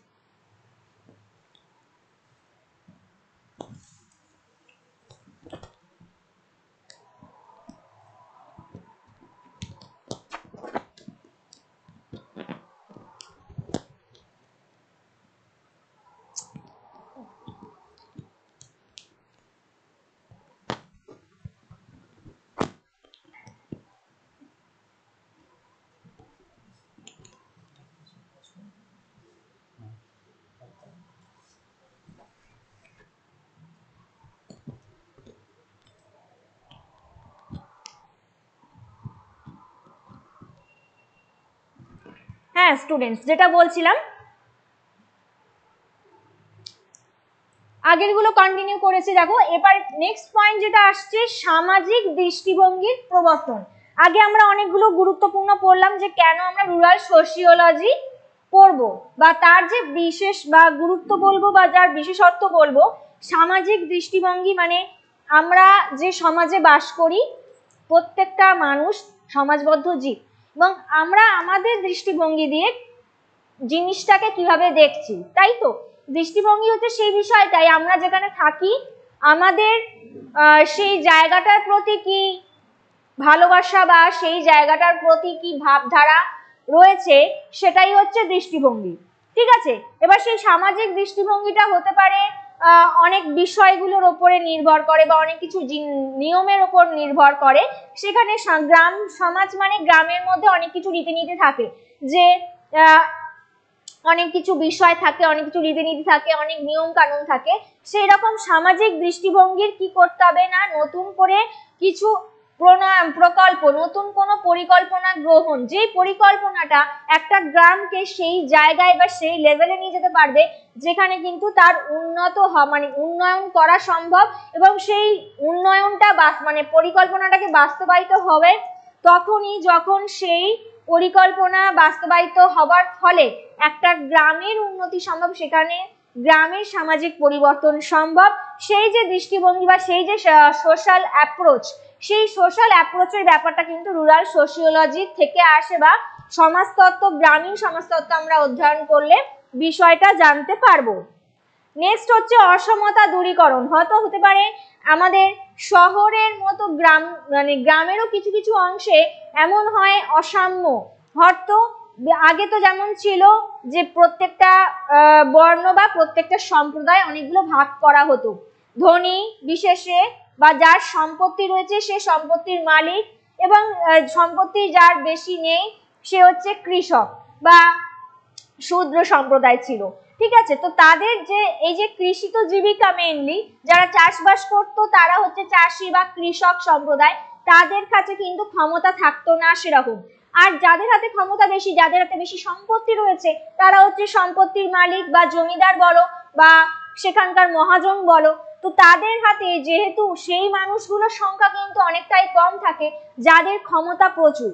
এই যে প্রত্যেকটা গ্রামের যে সুবিধা, গ্রামের যে পরিকল্পনা বাস্তবায়ন করবার ফলে এই যে সুবিধাগুলো ভোগ করবে, এইটা যেন প্রত্যেকটা মানুষ সেখানে বড় মানে ধনী সম্প্রদায় থেকে সম্পত্তির মালিক, জমিদার থেকে শুরু করে কৃষক সম্প্রদায় আপ টু যারা দিন রাত খেটে, আমরা জানি এই যে শহরে মানুষ বসে এই যে ভাত খাচ্ছি বা প্রত্যেকটা জিনিস আমরা গ্রহণ করছি খাদ্য হিসেবে, সেগুলো কিন্তু একটা গ্রামে কৃষক তারা কিন্তু দিনভর খেটে, তারা রাত দিন নিজের পরিশ্রম দিয়ে, নিজের অনর্গল পরিশ্রম দিয়ে, নিজের নিবিড় শ্রম দিয়ে তারা কিন্তু এই অন্ন যোগাচ্ছে প্রত্যেকটা মানুষের মুখে। তো তারা আমাদের কাছে অন্নদাতা, এবং সেই সব গরিব মানুষগুলো বা সেই সব সাধারণ মানুষ যারা দিনভর চাষ করে যাচ্ছে, তারা মানে লোকের জমিতে বা মহাজনের জমিদারের জমিতে তারা রাত দিন খেটে যাচ্ছে, তারা সেই সুবিধাটা পাবে না, সেটা তো হয় না। তো রুরাল সোশিওলজি এমন একটা বিষয় নিয়ে কাজ করে যেখানে এই অসমতা দূরীকরণটা বিশেষ করে চোখে পড়ে অনেক গ্রাম সমাজে। এখনো কিন্তু তোমরা যদি দেখো ভবিষ্যতে আরো অনেক গ্রাম রয়েছে, সেখানেও কিন্তু এখনো সেই অসাম্য বা ইনইকুয়ালিটি বিষয়টা চোখে পড়ে, কিছু কিছু ক্ষেত্রে চোখে পড়ে, এবং সেই অসমতাটাকে দূর করতে যাতে গ্রামে একটা পরিকল্পনা বা ডেভেলপমেন্ট হলে সেইটার সুবিধা যাতে প্রত্যেকটা মানুষ, ইচ অ্যান্ড এভরি পার্সন যাতে সমানভাবে সেই সুযোগটাকে পেতে পারে, সমানভাবে প্রত্যেকটা মানুষের কাছে সেই গুরুত্বটা যেন পায়, প্রত্যেকটা মানুষ যাতে সেই দিক থেকে উপকৃত হতে পারে, সেই সুবিধাটা কিন্তু একমাত্র রুরাল সোশিওলজির ইম্পর্টেন্সের মধ্যে পড়ে, বা যে সামাজিক অধ্যয়ন আমরা করি বা সমাজতত্ত্ব অধ্যয়ন করব গ্রামীণ সমাজতত্ত্বের ক্ষেত্রে, এই বিষয়টা, এই অসাম্যতা ওটাকে দূরীকরণ করা কিন্তু অতিরিক্তই জরুরি বা প্রয়োজন হয়ে পড়ে, এবং যেটা গ্রামীণ সমাজ অধ্যয়নের একটা অত্যন্ত গুরুত্বপূর্ণ বিষয়। নেক্সট হচ্ছে ক্যারেক্টারিস্টিক্স অফ রুরাল সোশিওলজিতে আমরা যদি যাই, অর্থাৎ বৈশিষ্ট্য, কি কি বৈশিষ্ট্য চোখে পড়ছে, অর্থাৎ এটা কিন্তু একটা মাল্টিপল সেক্টর ব্যাপার রয়েছে, মানে বহুমাত্রিক বিষয় রয়েছে, অর্থাৎ এটা কিন্তু শুধুমাত্র গ্রামীণ সমাজের শুধু বৈশিষ্ট্য নিয়ে আলোচনা করে না, সমাজের রীতিনীতি নিয়ে আলোচনা করে, সমাজের সংস্কৃতি নিয়ে আলোচনা করে, সমাজে কি বহুমুখী পরিকল্পনা হলে সেটার উন্নয়ন করা সম্ভব সেই নিয়ে কাজ করে, সমাজের অসমতা দূরীকরণ করে, সামাজিক শিক্ষার প্রবর্তন করে, সমাজে গ্রামীণ সমাজে কি কি অর্থনৈতিক বিষয়গুলোকে জোর দিতে হবে সেই বিষয় কিন্তু গুরুত্ব আরোপ করে। অর্থাৎ এই যে প্রত্যেকটা বিষয়, প্রত্যেকটা জিনিসকে কিন্তু একমাত্র বহুমাত্রিক হিসেবে, বহুমাত্রিক চরিত্র নিয়ে কিন্তু অধ্যয়ন করে এই রুরাল সোশিওলজি। নেক্সট হতে পারে গ্রামীণ সমাজবিজ্ঞান, কিন্তু বৈজ্ঞানিক বা একটা পদ্ধতিগত চরিত্র আছে, অর্থাৎ এটাকে অধ্যয়ন করা সিম্পলিফাই মানে এটা অ্যানালিটিক বিশ্লেষণ বলা যায়, মানে এটাকে কিন্তু অ্যানালিসিস করা হয় বা এটা একটা সিস্টেমেটিক পদ্ধতি, হ্যাঁ, একটা বৈজ্ঞানিক পদ্ধতি ব্যবহার করে এটাকে বিশ্লেষণ করা হয় বা অধ্যয়ন করা হয়, তাই জন্য বলা হচ্ছে এটা হচ্ছে একটা সায়েন্টিফিক আর সিস্টেমেটিক চরিত্র রয়েছে। নেক্সট হচ্ছে এটি একটা নির্দিষ্ট সময়ের মধ্যে একটা ইন্টার সার্কুলেটেড ব্যাপার বা একটা আন্তঃশৃঙ্খলা জনিত মর্যাদা অর্জন করেছে, প্রত্যেকটা আগে পূর্বে সেরকম ভাবে সেটা অর্জন করতে পারেনি, কিন্তু বর্তমানে আমরা যদি দেখি সেটা কিন্তু একটা আন্তঃশৃঙ্খলা যুক্ত মর্যাদা অর্জন করেছে। এই রুরাল সোশিওলজির নেক্সট ক্যারেক্টারিস্টিক্স কি হবে বা বৈশিষ্ট্য, এটা কিন্তু মাইক্রো স্টাডিজ এর উপরই বিশেষ করে জোর দেয়। মাইক্রো স্টাডিজ বলতে যেখানে কিন্তু ক্ষুদ্রাতি ক্ষুদ্র বিভিন্ন বিষয়গুলোকে জোর দিচ্ছে বা অধ্যয়ন করা হয়, সেইখানে অ্যানালিসিস করা হয়, সেটা হচ্ছে মাইক্রো স্টাডিজ এর উপর জোর দেয়। এটা পদ্ধতি ব্যবহার করা হয়, আগেও বললাম আমরা সিস্টেমেটিক ওয়েতে ব্যবহার করা হয়ে থাকে। আর ভারতে গ্রামীণ সমাজবিজ্ঞানের বিকাশ এখনো কিন্তু সেভাবে বৈজ্ঞানিক স্তরে পৌঁছয়নি বলা যায়, আস্তে আস্তে ধীরে ধীরে কিন্তু আরো উন্নত হচ্ছে। আচ্ছা, এবার হচ্ছে scope of rural sociology. Scope মানে হচ্ছে পরিধি। পরিধি কিরকম হবে? গ্রামীণ সামাজিক কাঠামোর একটা অধ্যয়ন এখানে করা হয়। প্রথমেই বলা হচ্ছে রুরাল সোশিওলজি মানে গ্রামীণ সমাজতত্ত্ব, যে অধ্যয়নে আমরা সামাজিক যে গ্রামীণ সমাজের যে বিভিন্ন বৈশিষ্ট্যগুলোকে তুলে ধরছি বা গ্রামীণ সামাজিক সেখানে কি কি স্ট্রাকচার রয়েছে, কি কি পরিকাঠামো রয়েছে এবং আপাতভাবে কি পরিকাঠামো বা পরিকল্পনা গ্রহণ করলে সেই গ্রামের উন্নত হওয়া সম্ভব, সেই গ্রামীণ বিকাশ সম্ভব, সেই জিনিসটাকে কিন্তু জোর দেয় বা পরিধি বলা যেতে পারে। আর নেক্সট হচ্ছে গ্রামীণ প্রতিষ্ঠান, বিভিন্ন যে শিক্ষা প্রতিষ্ঠান বলো, সামাজিক প্রতিষ্ঠান বলো, সেই প্রতিষ্ঠানগুলোকে নিয়েও অধ্যয়ন করে কিন্তু এই রুরাল সোশিওলজি। ঠিক আছে, নেক্সট হচ্ছে গ্রামীণ সামাজিক সংস্থার একটা মানে অধ্যয়ন করা সম্ভব। সামাজিক প্রতিষ্ঠানগুলোর সাথে সাথে যে বিভিন্ন সামাজিক যে মানে সংস্থা রয়েছে যেগুলো গ্রামের বিভিন্ন পরিকল্পনাগুলোকে বাস্তবায়িত করতে সহায়তা করবে, সেই রকম প্রত্যেকটা গ্রামীণ যে সংস্থাগুলো রয়েছে সেই সংস্থাগুলোকে অধ্যয়ন করা। গ্রামীণ সমস্যা, সেটার মধ্যে অসমতা পড়তে পারে, দারিদ্রতা পড়তে পারে, সেখানকার শিক্ষা নিয়ে যদি কোনো সমস্যা থেকে থাকে সেই সমস্যাগুলোকে দূরীকরণ করে গ্রামীণ অর্থনীতির পরিবর্তন করা, সেইগুলোও একটা এখানে অধ্যয়ন করা হয়ে থাকে রুরাল সোশিওলজিতে। অ্যান্ড নেক্সট হচ্ছে ধর্ম আর সংস্কৃতি। গ্রামীণ পরিবেশে সেখানকার বিভিন্ন কালচারের যে রীতিনীতি, ধর্মীয় রীতিনীতি, ধর্মীয় সামাজিক নিয়ম কানুন, তার সাথে এই বিষয়গুলোকে নিয়ে আলোচনা করা বা বিশ্লেষণ করাও, অধ্যয়ন করাও কিন্তু রুরাল সোশিওলজির পরিধি বা বিষয়বস্তুর মধ্যে পড়ছে। আরো বিভিন্ন হতে পারে যেখানে গ্রামীণ সামাজিক প্রক্রিয়া, অর্থাৎ সমাজে থাকতে গেলে গ্রামীণ সমাজতত্ত্ব বিভিন্ন সামাজিক প্রক্রিয়া সংগঠিত হয়, সেখানে জীবিকা থেকে শুরু করে, সেখানে এগ্রিকালচারাল অ্যাক্টিভিটিস থেকে শুরু করে, কৃষিজীবী থেকে মানে এগ্রিকালচারাল অ্যাক্টিভিটিস থেকে সেখান থেকে কি কি পরিবর্তন বা কি কি পরিকল্পনা গ্রহণ করা হবে, তার সাথে গ্রামীণ শহুরে ধারাবাহিকতা বা একটা বৈপরীত্যের অধ্যয়ন করা হয়। শহুরে কালচারে, শহুরে পরিবেশে কিরকম রীতিনীতি হবে বা গ্রামীণ পরিবেশে বা গ্রামীণ সমাজে কি কি বিষয়গুলোকে নিয়ে অ্যানালিসিস করা হবে, সেইগুলোর একটা বৈপরীত্য অধ্যয়ন করা হয় এই রুরাল সোশিওলজির মধ্য দিয়ে, বা এই সোশিওলজির পরিধি যদি বলি বা বৈশিষ্ট্য যদি বলি, সেটা হচ্ছে এর মধ্যে দিয়ে করা হয়। নেক্সট হচ্ছে ভারতের সামাজিক জীবন, যেখানে বেশিরভাগটা কি গ্রামীণ জীবন পূর্বে ছিল, কিন্তু এখন তো মেনলি শহুরে আর গ্রামে দুটোতে ডিভিশন হয়েছে, কিন্তু গ্রামীণ জীবন কিন্তু মোটামুটি সামাজিকভাবে বেশিরভাগটাই রয়েছে। আর নেক্সট হচ্ছে 80% মানুষ সেখানে এগ্রিকালচারের সাথে যুক্ত এবং গ্রামীণ পরিবেশে থেকে গ্রামীণ কৃষির সাথে কিন্তু সংযুক্ত থাকে। আচ্ছা, নেক্সট হচ্ছে আধুনিক শিল্পায়ন বলা যায়, বা যেটা আধুনিকতার একটা ছোঁয়া বা শিল্পায়ন এবং নগরায়নের ক্রমবর্ধমান একটা প্রভাব পড়ছে। পূর্বে একরকম পরিস্থিতি ছিল, ধীরে ধীরে কিন্তু গ্রামীণ পরিস্থিতিতে চেঞ্জ হচ্ছে, সেখানে ক্রমবর্ধমান জনসংখ্যা দেখা যাচ্ছে এবং সেখানে ধীরে ধীরে প্রযুক্তি বা একটা আধুনিকতার ছোঁয়া, যেটা গ্রামকে একটা পূর্বতন অবস্থা থেকে ধীরে ধীরে চেঞ্জ বা ধীরে ধীরে একটা পরিবর্তনের মধ্য দিয়ে এগিয়ে নিয়ে যাচ্ছে। আর গ্রামীণ সমাজবিজ্ঞান গ্রামীণ পুনর্গঠনের বিষয়ে একটা গণমাধ্যমের প্রকাশের একটা কিন্তু মাধ্যম, মানে যার মধ্য দিয়ে গ্রামের এই যে পরিকল্পনা সেগুলোকে কিভাবে উন্নত করা যাবে বা সেগুলোকে কিভাবে দ্রুত বাস্তবায়িত করলে সেখানের বিকাশ সম্ভব হবে, সেখানকার ডেভেলপমেন্ট আরো তাড়াতাড়ি এগোবে, এবং তার মধ্যে কিন্তু মিডিয়া হিসেবে কাজ করে বা গণমাধ্যম হিসেবে কাজ করছে কিন্তু এই রুরাল সোশিওলজি বা গ্রামীণ সমাজতত্ত্ব অধ্যয়ন, মানে যেটা সুবিধা, মানে যেটার উপযোগিতা যদি বলা যায়, গ্রামের পুরোপুরি একটা পূর্বতনের থেকে অবস্থা থেকে একটা ধীরে ধীরে পরিবর্তনের মধ্য দিয়ে, উন্নত পরিকল্পনার মধ্য দিয়ে একটা নতুন স্ট্রাকচার, একটা নতুন ভাবে গ্রামীণ পুনর্গঠন করা সম্ভব তখনই যখনই রুরাল সোশিওলজিকে কি করা হবে না বিশেষভাবে গুরুত্ব দিয়ে পড়া হবে, বা সেখানে অধ্যয়নটা যাতে সঠিকভাবে করা রয়েছে, বা এর স্কোপটা যদি বলি তাহলে বুঝতে পেরেছো আশা করি স্কোপটা কতটা দূর, মানে একটা সমস্যা থেকে সেই সমস্যার দূরীকরণ এবং কিভাবে একটা নতুন পরিকল্পনার মাধ্যমে পুনর্গঠন সম্ভব। তো এইবারে স্যার আর ম্যাডাম কিছু বলবেন, তোমাদের শুনে নাও।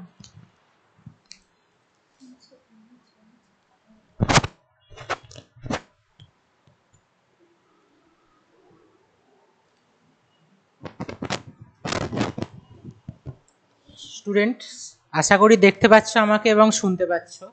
এতক্ষণ তোমাকে মৌমিতা ম্যাম পড়াচ্ছিল তোমাদেরকে কি পড়বে গ্রাম পঞ্চায়েত পরীক্ষার জন্য, এবং আমি নোট স্টাডির কো ফাউন্ডার সৌরজ্যোতি দে, এবং তোমাদের সাথে এখন এই মুহূর্তে তোমাদের কি করা উচিত সেই বিষয়ে তোমাদেরকে ভালোভাবে বুঝিয়ে বলবেন তোমাদের সকলের প্রিয় আমাদের ইনস্টিটিউটের প্রতিষ্ঠাতা এবং ফাউন্ডার সৌমি গুপ্ত ম্যাম। আমি ম্যাডামকে ডেকে নিচ্ছি, আসুন।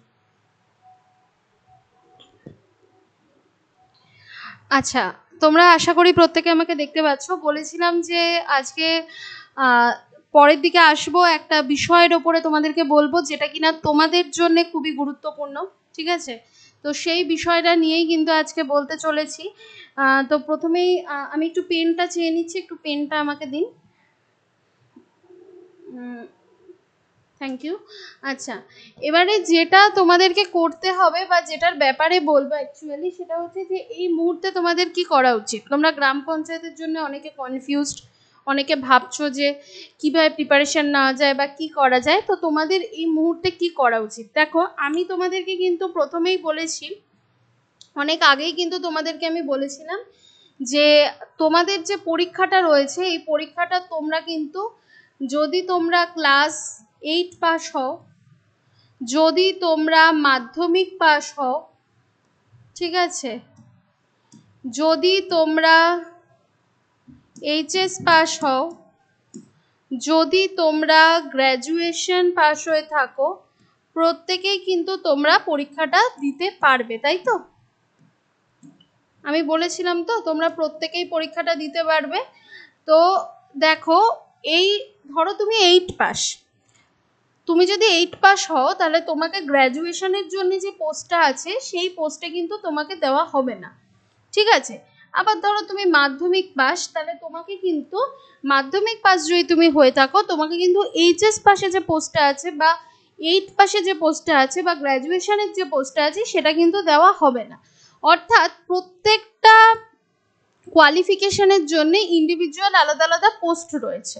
এবার যদি তোমার ধরো কোয়ালিফিকেশন রয়েছে তোমার ওই যেটা আমি বললাম যে মাধ্যমিক হলে তুমি এইচএস বা তোমার গ্র্যাজুয়েশন দিতে পারবে না, কিন্তু তুমি কিন্তু 8 পাসেরটা দিতে পারবে। অর্থাৎ তোমার যদি হায়ার কোয়ালিফিকেশন থাকে তাহলে তুমি তার আন্ডারে লোয়ার কোয়ালিফিকেশনের সবই দিতে পারবে, কিন্তু তোমার যদি কোয়ালিফিকেশন যেটা থাকবে তার ওপরের পরীক্ষাগুলো তুমি দিতে পারবে না। অর্থাৎ আমি এটাই বোঝাতে চাইছি যে অনেকগুলো পোস্ট আছে, সেই পোস্ট হিসাবে কিন্তু সিলেবাস অনেক আলাদা আলাদা রয়েছে। তো যেটা মেন কথা, আমাদের জেনারেল সিলেবাস অনুযায়ী যেটা তোমাদের রয়েছে সেটা হচ্ছে ম্যাথ, সেটা হচ্ছে তোমার জিআই, সেটা হচ্ছে তোমার ইংলিশ, সেটা হচ্ছে তোমার বেঙ্গলি, এবং সেটা হচ্ছে তোমার জিকে। এটা জেনারেল, তবে এটাই কিন্তু আলটিমেট নয়, আমি বলে দিচ্ছি আরো কিভাবে তুমি পড়বে কি করবে। দেখো, এই যে ম্যাথ রয়েছে, এই ম্যাথের জন্যে, জিআই এর জন্যে, ইংলিশের জন্যে, বেঙ্গলির জন্যে, জিকের জন্যে, এই সবটা তোমাকে পড়তে হবে। তোমার কাছে পরীক্ষার নাম্বার থাকবে 85। এইবার দেখো, এই ম্যাথের মধ্যে যা যা চ্যাপ্টার আছে সেগুলো তুমি পড়লে, জিআই এর মধ্যে যা যা আছে সেগুলো তুমি করলে, ইংলিশের মধ্যে তোমাকে কি করতে হবে আর বাংলার মধ্যে কি করতে হবে। ইংলিশ আর বাংলা কিন্তু ভাষা, ওগুলো কিন্তু ল্যাঙ্গুয়েজ। তো ইংলিশ আর বাংলার মধ্যে আমাকে কিন্তু ল্যাঙ্গুয়েজ ওরিয়েন্টেড যে টপিকগুলো, যেমন বাংলার মধ্যে আমাকে সমাস পড়তে হবে, মানে ব্যাকরণের যে বিষয়গুলো রয়েছে সেই বিষয়গুলোর ওপরে আমাকে কিন্তু নজর দিয়ে পড়তে হবে। তার সাথে জিকে। এবার জিকের মধ্যে আমাদের কি কি আছে? জিকের মধ্যে দেখো, এই ম্যাথ বলো, জিআই বলো, এগুলো কিন্তু অন্য এক্সামগুলোর ক্ষেত্রে সরকারি চাকরির যেরকম থাকে সেরকমই সিলেবাস। ইংলিশে যা থাকে মোটামুটি কাছাকাছি সেম সিলেবাস। বাংলা সব পরীক্ষায় থাকে না, তো বাংলার ব্যাকরণের ওপরে কিছু রয়েছে টপিক।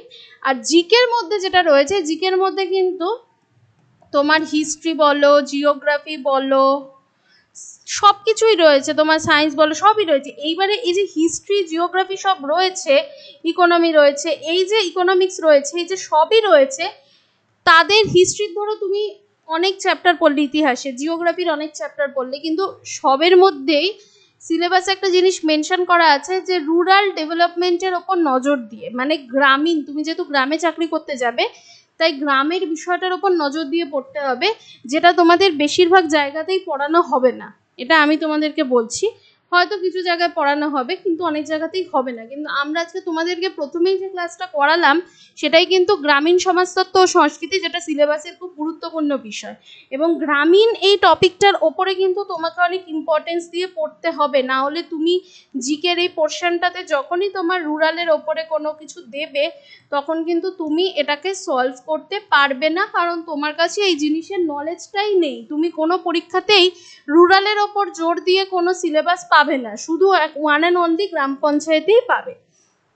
এবারে কিছু কিছু পোস্ট আছে, সেই পোস্টের জন্য আমাকে কিন্তু বিভিন্ন বিভিন্ন বিষয়, আমি বলেছি না অনলি এই সাবজেক্টগুলোই কিন্তু ধ্রুবক নয় বা কনস্ট্যান্ট নয়, আরও কিছু বিষয় আছে যেগুলো কিছু কিছু পোস্টের জন্য আমাকে পড়তে হবে। যেরকম কিছুদিন আগে আমার একজন ছাত্র বলছিল আমাদের যে ম্যাম আমি যে পোস্টে অ্যাপ্লাই করবো সেখানে তোমার অ্যাকাউন্টেন্সি রয়েছে। হ্যাঁ, তো অ্যাকাউন্টেন্সি ধরো তোমাকে পড়তে হবে তোমার পোস্টের জন্য, পড়তে হতেই পারে অ্যাকাউন্টেন্সি, তাতে কোনো অসুবিধা নেই। ধরো তোমার পোস্টের জন্য তোমাকে বলা হলো যে তোমাকে কম্পিউটার পড়তে হবে, কম্পিউটারের উপরে প্রশ্ন আসবে, পড়তে হবে, কোনো অসুবিধা নেই। এবার তুমি ভাবছো যে এত কিছু আমি কিভাবে পড়বো, আমি তো অ্যাকাউন্টেন্সি নিয়ে পড়িনি, তাহলে আমি কিভাবে পারবো? অ্যাকাউন্টেন্সি নিয়ে আমি পড়েছি, গ্র্যাজুয়েশন এই উচ্চ মাধ্যমিকে আমি পড়েছিলাম, কিন্তু এখন আমার মনে নেই অ্যাকাউন্টেন্সি থেকে আমার পরীক্ষায় কম্পিটিটিভে কী ধরনের প্রশ্ন আসতে পারে সেটা আমি জানি না। ধরো তুমি সেটা ভাবছো, প্রথম অপশানটা বাদ দাও, দ্বিতীয় অপশানটাই ধরো, তাহলে সেক্ষেত্রে কি সলিউশন আছে? এইগুলোকে কিভাবে সলিউশন আছে? রুরালটাকে কিভাবে করতে পারো, কম্পিউটার যদি তোমার থেকে থাকে সেটাকে তুমি কিভাবে করতে পারো, এই সমস্ত কিছু সলিউশন আজকে আমি তোমাদেরকে বলবো। একটা জিনিস মাথায় রাখবে, যা যা তোমাকে বলছি এই প্রত্যেকটা বিষয়কে কিন্তু ধরে ধরে তোমাকে ফলো করতে হবে। দেখো, আমি তোমাদেরকে যেগুলো বলবো সেই জিনিসগুলো আমাদের অভিজ্ঞতা থেকে বলবো। অভিজ্ঞতা কিসের? আমরা 5 বছরে প্রচুর ছাত্রছাত্রীকে পড়িয়েছি, প্রচুর ছাত্রছাত্রীকে অনেক কাছ থেকে দেখেছি, অনেকে পড়াশুনো করে না সেটাও দেখেছি, তাদেরকে তলিয়ে যেতে, তারা তাদের মা বাবাদের টাকা ধ্বংস করেছে বা নিজেদের টাকাগুলো ধ্বংস করেছে, কিন্তু তারা কোনোদিন কিছু পায়নি, কিন্তু তারা এখনো সরকারি চাকরির জন্যই পড়বে বলে পড়ে যাচ্ছে, কিন্তু তাদের নিজেদের চেষ্টা নেই। আবার এমন ছাত্রছাত্রীকেও দেখেছি যারা চেষ্টা করেছে, যারা ইউটিলাইজ করেছে, যারা পড়াশুনো করেছে রেগুলার, তারা চাকরি পেয়েছে। তো সেই অভিজ্ঞতাগুলো আছে, প্লাস নিজে চাকরির পরীক্ষা ক্র্যাক করার অভিজ্ঞতা রয়েছে। তো সেই সমস্ত কিছু থেকে বলতে পারি যে তোমাকে একটা সাজেশন আমি দিতে পারি, ঠিক আছে? তো সেই সাজেশনটা হচ্ছে, দেখো একটা বিষয় বলি, তুমি যদি নোট স্টাডিতে দেখো, আমাদের নোট স্টাডি কিন্তু একটা দিক থেকে ভীষণ উল্লেখযোগ্য, কারণ নোট স্টাডি যখন আমাদের তৈরি হয়েছে নোট স্টাডি তৈরি হয়েছে, কিন্তু তৈরি হওয়ার আগেও থেকেও কিন্তু আমি পড়ানোর মধ্যে ছিলাম। নোট স্টাডি তৈরি হয়েছে এবং আমি শুধুমাত্র পড়ানোর মধ্যে নয়, আমি আজকে তোমাদেরকে বলছি আমি নিজে একটি খুব নামকরা প্রতিষ্ঠানের সাথে যুক্ত ছিলাম, আমি নিজে নিউজ চ্যানেলের সাথে যুক্ত ছিলাম, আমি নিজে এলপি পরীক্ষা ক্র্যাক করেছি। আমি সরকারি চাকরি করতে যাইনি, কারণ সরকারি চাকরিটা আমার উদ্দেশ্যই নয়, ঠিক আছে। আমি উদ্দেশ্য হচ্ছে, হ্যাঁ এটা বলতে পারো যে তখন কেন করেছি, তখন আমার মেন্টালিটি ছিল, কিন্তু পরবর্তীতে নোট স্টাডি আমি যখন 5 বছর আগে লঞ্চ করি, তারপরের থেকে সত্যি কথা বলতে আমি এইটাকে এতটা ভালোবেসে ফেলেছি যে আমি সরকারি চাকরি কেন, আমি কোনো চাকরিই করতে যাব না। আমাকে তুমি যদি ইউপিএসসি চাকরিও মানে পেয়ে যাই আমি, তো সেটাও আমি করতে যাব না, ইভেন আমি পরীক্ষা দিতেও এখন আর যাব না, কখনোই আমি যাই না আর। তো সেইটা হচ্ছে আমার উদ্দেশ্য, কিন্তু তোমার উদ্দেশ্য তো সরকারি চাকরি পাওয়া।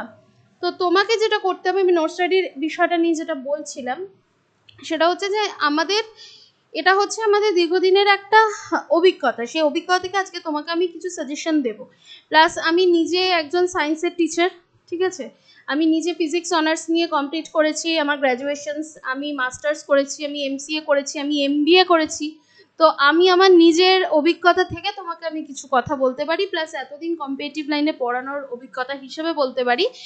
তুমি যদি এই সমস্ত কিছুকে করতে চাও, তোমাকে কিন্তু আমরা ভালোভাবে গাইড করতে পারবো, এবং আমরা যে তোমাদেরকে ভালোভাবে গাইড করব সেটা আমি একা করব না, আমাদের এখানে প্রত্যেকটা বিষয়ের এক্সপিরিয়েন্সড ফ্যাকাল্টিরা রয়েছেন আলাদা আলাদা, এবং তার সাথে সাথে ডাব্লিউবিসিএস অফিসার মলয় মণ্ডল স্যার রয়েছেন, অভিষেক স্যার রয়েছেন, রিসেন্ট জয়ন্ত স্যার আসছেন, উনিও কিন্তু আমাদের সাথে যোগ দেবেন গাইডেন্স দেওয়ার জন্যে।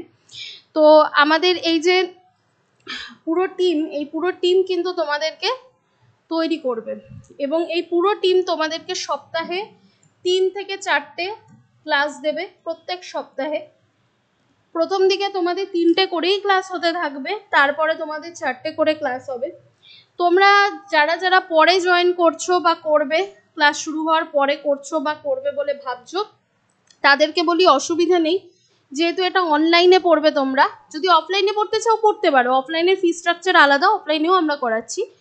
যদি অনলাইনে নোট স্টাডি অ্যাপে, যেটা 5 বছর ধরে আমরা এতজনকে সফলতা দিয়েছি যার দ্বারা, সেই জায়গায় যদি পড়তে যাও, তো অনলাইনে তোমরা সপ্তাহে 3 থেকে 4টে ক্লাস পাবে। আর পুরোনো ক্লাস যেগুলো ধরো তোমরা মিস করে গেছো, পরে ভর্তি হচ্ছ তোমরা, সেগুলোকে তোমরা রেকর্ডিং পাবে। প্লাস তুমি কোনো ক্লাস যদি লাইভ অ্যাটেন্ড করতে না পারো, তাহলেও তুমি সেই ক্লাসের রেকর্ডিং পাবে যতদিন তোমার কোর্স ভ্যালিড থাকবে, ঠিক আছে।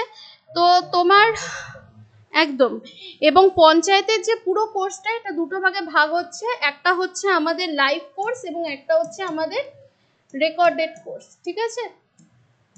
রেকর্ডেড কোর্স, লাইভ কোর্সের জন্য আমরা যে ফিসটা নিই এবং রেকর্ডেড কোর্সের জন্য যে ফিসটা নিই, দুটোই বলে দিচ্ছি। কিন্তু লাইভ কোর্সের ক্ষেত্রে আমাদের একটা ব্যাপার হলো, ওখানে এখন আমাদের সিট পুরো ফুলফিল হয়ে গেছে, আমরা ওটার জন্য অ্যাডমিশন আর নেব না। তো রেকর্ডেড কোর্সের জন্য আমরা এখন অ্যাডমিশন নিচ্ছি এবং সেটার জন্য পড়াশোনা অলরেডি শুরু করে দিয়েছি।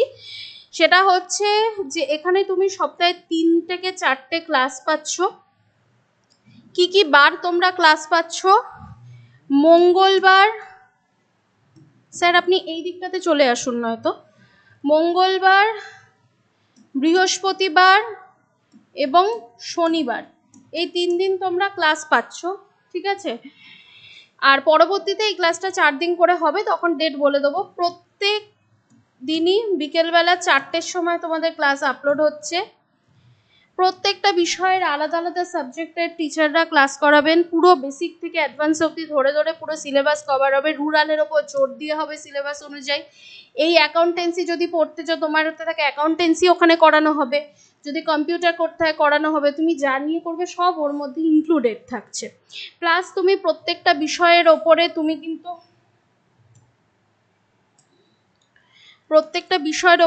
স্টাডি মেটেরিয়ালস পাচ্ছ, ক্লাস নোট পাচ্ছ, ঠিক আছে। এবং এগুলো প্রত্যেকটা জিনিস তুমি কিন্তু আনলিমিটেড, মানে যতদিন তোমার কোর্স ভ্যালিড থাকবে, ভ্যালিডিটি থাকছে, ততদিন তুমি দেখতে পাচ্ছ। প্লাস তুমি ডাব্লিউবিসি অফিসারদের গাইডেন্স পাচ্ছ, প্লাস তুমি মক টেস্ট পাচ্ছ, এই পুরোটা পাচ্ছ। এবং আমি প্রথম থেকে একটা কথা বলেই দিয়েছি যে নোট স্টাডি চিরকালীন পশ্চিমবঙ্গের সবথেকে কম ফিসে পড়ায়, এটা দায়িত্ব নিয়ে বলতে পারি, এবং সবথেকে কোয়ালিটি ক্লাস দেয়, যার জন্য এতগুলো ছেলে মেয়ে পাশ করেছে।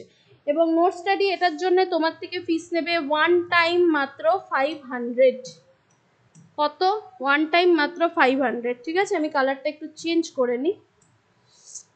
এবং এই যে 500 টাকা তোমার থেকে আমি ফিস নেব বা আমরা নেব, এই 500 টাকায় তুমি পুরো 6 মাস ভ্যালিডিটি পাবে। এবং তার মধ্যে যদি তোমার পরীক্ষা না হয় তোমার ভ্যালিডিটি এক্সটেন্ড হবে, সেটা নিয়ে কোনো চিন্তা নেই। এই 500 টাকা, ঠিক আছে, 500 দেখতে পাচ্ছ, আশা করি স্ক্রিনে কি দেখা যাচ্ছে 500টা। এই 500 টাকায় তুমি পড়তে পারবে, অর্থাৎ 6 দিয়ে তুমি যদি 500কে ভাগ করো তুমি দেখতে পারবে যে তোমার প্রতি মাসে মাত্র কত টাকা পড়ছে। এই 500 টাকা পার মান্থ নয় বাবা, 500 টাকা মাত্র একবার। 6 দিয়ে 500কে ভাগ করবে, দেখে নেবে। তুমি নিজে একটা বাচ্চাকে টিউশন পড়াতে গেলেও প্রতি মাসে 500 টাকার কমে হয়তো নেও না, কিন্তু আমরা তোমার থেকে এই টাকাটা 6 মাসে নিচ্ছি। আমাদের কাছে টাকাটা এই কারণেই নেওয়া যাতে তোমরা সেটার গুরুত্ব দাও, কারণ টাকা দিয়ে পড়েও লোকজন ক্লাস করে না, অনেক ছেলে মেয়ে আছে, আর যারা টাকা পেমেন্ট করে না তাদের মধ্যে সিরিয়াসনেসই নেই কোনো। আর প্রত্যেকটা মানুষ তাদের নিজেদের সময় দেবে, তার পারিশ্রমিক অবশ্যই নেবে। তো সেই হিসাবে এই টাকাটা তোমাদের ওয়ান টাইম পেমেন্ট।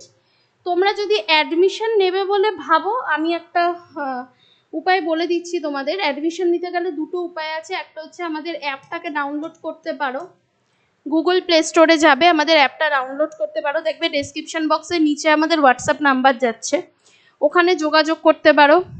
অ্যাপে ডাউনলোড করতে গেলে নোট আর স্টাডির মাঝে স্পেস দেবে না, একসাথে লিখবে, অ্যাপটা চলে আসবে, রেড কালারের লোগো, ডাউনলোড করে ওখান থেকে অ্যাডমিশন নিতে পারো। অথবা আমাদের হোয়াটসঅ্যাপ নাম্বারে যোগাযোগ করবে, ওখান থেকে তোমায় গাইড করে দেওয়া হবে কিভাবে তুমি, নিচে দেখবে হোয়াটসঅ্যাপ নাম্বার যাচ্ছে, তো ওখানে গাইড করে দেওয়া হবে যে কিভাবে তুমি অ্যাডমিশন নেবে। অথবা তুমি আমাদের ইনস্টিটিউটের কিউআর স্ক্যানার বা ফোনপে গুগল পে নাম্বারেও পেমেন্ট করে অ্যাডমিশন নিতে পারো। যত তাড়াতাড়ি নেবে তত তাড়াতাড়ি প্রিপারেশন শুরু হবে, এইটুকু বলতে পারি। যদি তোমার মধ্যে ডেডিকেশন থাকে, নোট স্টাডি থেকে তুমি পরবর্তী সাফল্যের মুখ হবেই। গ্রাম পঞ্চায়েতের পরীক্ষার জন্য প্রিপারেশন নেওয়া মানে, আবারও বলছি, অনলি গ্রাম পঞ্চায়েত নয়, অন্য অনেক পরীক্ষার জন্য তুমি তৈরি হয়ে যাবে। তো সেই জায়গাটা তৈরি করো নিজের মধ্যে, এবং এই যে পুরো জিনিসটাকে আঁকলাম বা পুরো জিনিসটা দেখালাম, এটাকে মাথায় ঢুকিয়ে নাও। স্যার কিছু বলবেন? তোমরা দেখলে ম্যাডাম কিভাবে তোমাদেরকে বোঝালো কি কি পাচ্ছ এখানে, এবং কিভাবে আমাদের সাথে যুক্ত হবে, কিভাবে ভর্তি হবে, এবং কিভাবে ক্লাসটা কোথায় কোথায় করবে, এবং কোন নম্বরে যোগাযোগ করে কিভাবে পেমেন্ট করবে, সব কিছু ম্যাডাম ডিটেলসে জানালেন। এবারে তোমরা বুঝে নাও তোমরা কি করবে। আশা করি তোমাদের মধ্যে অনেক ছাত্রছাত্রী ভর্তি হবে, অনেকে আমাদের ফ্রি ক্লাস দেখবে। তো যেভাবে তোমরা পারো সেইভাবে এগিয়ে চলো, এবং সর্বশেষ যেটা বলবো, তোমরা সাফল্য তোলো। তোমাদের শুধু আমাদের দরকার নেই, আমাদের থেকে তোমাদের নিজেদের এবং নিজেদের মা বাবা এবং পারিপার্শ্বিক পরিবার পরিজন, গ্রাম এবং শহরের আশেপাশের সবার মুখ উজ্জ্বল করো। এবং আমরা এটা চাই যে তোমরা নোট স্টাডি থেকে একদিন নিজেরা গর্বের সাথে বলো, নোট স্টাডি থেকে হোক বা তোমরা নিজেরা পড়াশুনো করে হোক, একদিন গর্বের সাথে বলো যে আমার জীবনের যে স্বপ্নটা ছিল সেটা আমি পূরণ করে দেখিয়েছি। এইটা গর্বের সাথে এতে বলতে পারো। বহু মানুষের কিন্তু আক্ষেপ আছে যে তারা জীবনে যা করতে চেয়েছে তারা সেটা পারেনি, কিন্তু যদি তুমি সাকসেসফুল মানুষদের দেখো, অরিজিৎ সিংকে দেখো, ওনার মধ্যে কিন্তু আক্ষেপটা হয়তো নেই, কারণ উনি গায়ক হতে চেয়েছিলেন, হতে পেরেছেন। তুমি সরকারি চাকুরিরত একজন মানুষ হতে চাও, তো সেটা হয়ে দেখাও। এবং বয়স হচ্ছে, বড় হচ্ছ, মা বাবার পাশে দাঁড়াতে হবে, মা বাবাকে জীবনে এমন একটা দিন উপহার দিতে হবে যাতে তোমাকে নিয়ে মা বাবা গর্ব করে। মা বাবা তোমার জন্য অনেক পরিশ্রম করেছে, তোমার বাবা তোমার জন্যে, মা তোমার জন্য অনেক খেটেছে, অনেক কষ্ট করে টাকা পয়সা উপার্জন করে তোমাকে পড়াশুনো করিয়েছে। এখন তোমার রিটার্ন দেওয়ার পালা। রিটার্ন বলতে এটাই যে তাদেরকে তুমি তাদের দায়িত্ব নিতে হবে, তোমাকে জীবনে অনেক বড় হতে হবে, তাই না? তো মৌমিতা ম্যাডামকে ডেকে নিচ্ছি, কোশ্চেন অ্যান্সার একটু প্র্যাকটিস করে নাও, তারপরে আস্তে ধীরে আবার একসাথে আমরাও আসবো, তারপরে কিছু বলে আমাদের ক্লাসটা শেষ হবে। ওকে, কোশ্চেন অ্যান্সার অবশ্যই প্র্যাকটিস করো, কারণ এগুলো না করলে তোমরা কিন্তু অনেকটা পিছিয়ে পড়বে। ম্যাডাম আসুন।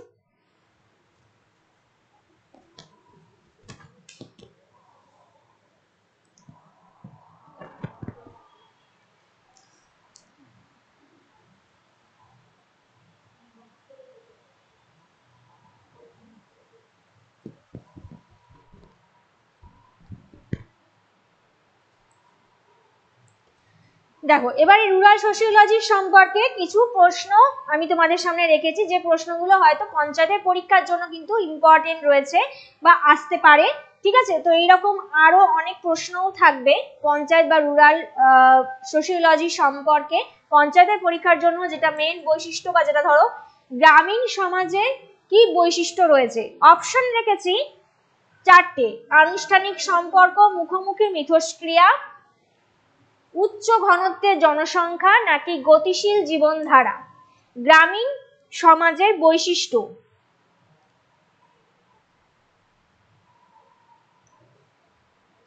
তো এর মধ্যে কোনটা হবে, যেটা গ্রামীণ সমাজের একটা বৈশিষ্ট্য হবে? পৌর সমাজের একটা বৈশিষ্ট্য হতে পারে অনেকটা জনসংখ্যা, কিন্তু জনসংখ্যা তো বেশি সেরকম ঘনত্ব থাকলেও তার পাশাপাশি এই যে মুখোমুখি মিথস্ক্রিয়া বা আনুষ্ঠানিক সম্পর্ক সবটাই কিন্তু রয়েছে একটা গ্রামীণ সমাজের বৈশিষ্ট্যের মধ্যে। ঠিক আছে, তার সাথে কিন্তু একটা গতিশীল জীবনধারা, অর্থাৎ যদি বলা যায় গ্রামীণ সমাজের বৈশিষ্ট্য কি, তোর মধ্যে কিন্তু সবকটার মধ্যে কিন্তু আমরা পেতে পারি।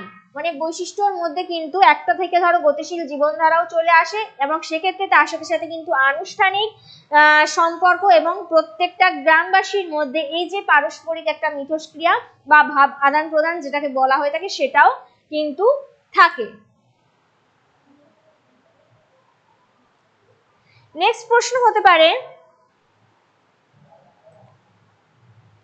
গ্রামীণ সমাজবিজ্ঞান মানে বৈজ্ঞানিক অধ্যয়ন কোনটা? এখানে গ্রামীণ পরিবেশে সমাজ, বর্ণভিত্তিক সম্পর্ক, পেডাল সোসাইটি, নাকি এগুলোর মধ্যে কোনোটিই নয়।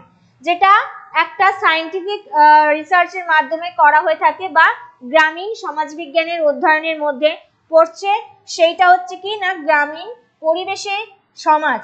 ঠিক আছে, গ্রামীণ পরিবেশে যে সমাজ সেইটাকে কিন্তু পদ্ধতিগতভাবে অ্যানালিসিস করা হয় এবং পরবর্তীকালে সেখানে সায়েন্টিফিক রিসার্চেরও কিন্তু প্রবেশ করানো হয়েছে, বা সেই পদ্ধতির মাধ্যমে রুরাল সোশিওলজিকে আমরা অ্যানালিসিস করতে পারি।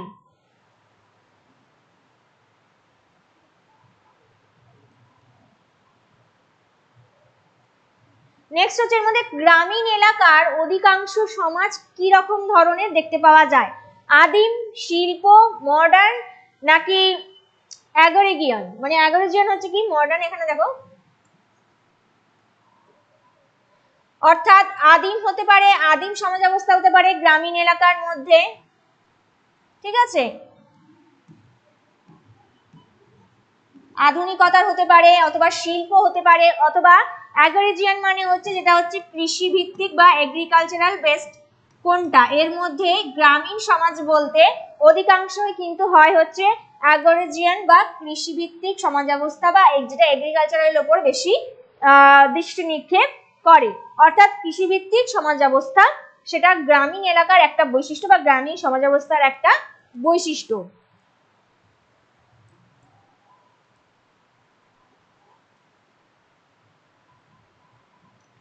নেক্সট হচ্ছে ভারতবর্ষে গ্রামীণ সমাজবিজ্ঞানের বইটা কে লিখেছেন?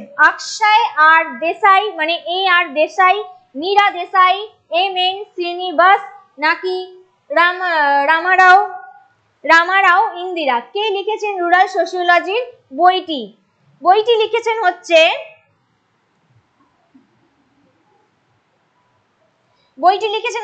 অক্ষয় আর দেশাই। মানে অপশন এ হবে সঠিক উত্তর। অপশন এ হবে সঠিক উত্তর। এ আর দেশাই মানে অক্ষয় আর দেশাই যিনি ছিলেন তিনি রুরাল সোশিওলজির বইটা কিন্তু লিখেছিলেন ভারতবর্ষে।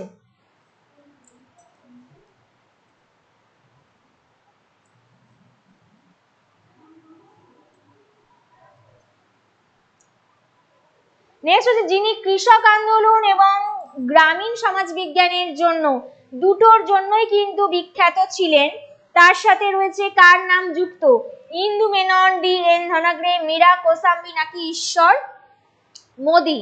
ইনাদের মধ্যে কে কৃষক আন্দোলন এবং তার সাথে রুরাল সোশিওলজির সাথে কিন্তু যুক্ত ছিলেন? অর্থাৎ কৃষক আন্দোলনের যদি বলি আমরা একটা ইতিহাসের পাতা কিন্তু অধিক গুরুত্বপূর্ণ বিষয় বা একটা আন্দোলন বলা যেতে পারে, মুভমেন্ট, যেটা কৃষকদের জন্য একটা গ্রামীণ পরিবেশে কৃষকদের জন্য করা হয়েছিল, তাদের পরিবর্তন আনার জন্য বা তাদের ক্ষমতাটাকে ফিরিয়ে আনার জন্য, তাদের ক্ষমতায়ন, তাদের যে ক্ষমতা বা তাদের যে অধিকার, সেই অধিকারটা যাতে তারা সঠিকভাবে ফিরে পেতে ফিরে পেতে পারে বা এবং তার সাথে রুরাল সোশিওলজির ওপরে কাজ করা কাজের জন্যও তিনি বিখ্যাত ছিলেন। কিন্তু এখানে তার সাথে আমরা যদি বলি আর দেশাইয়ের কথাও উল্লেখ করা যায়। ঠিক আছে,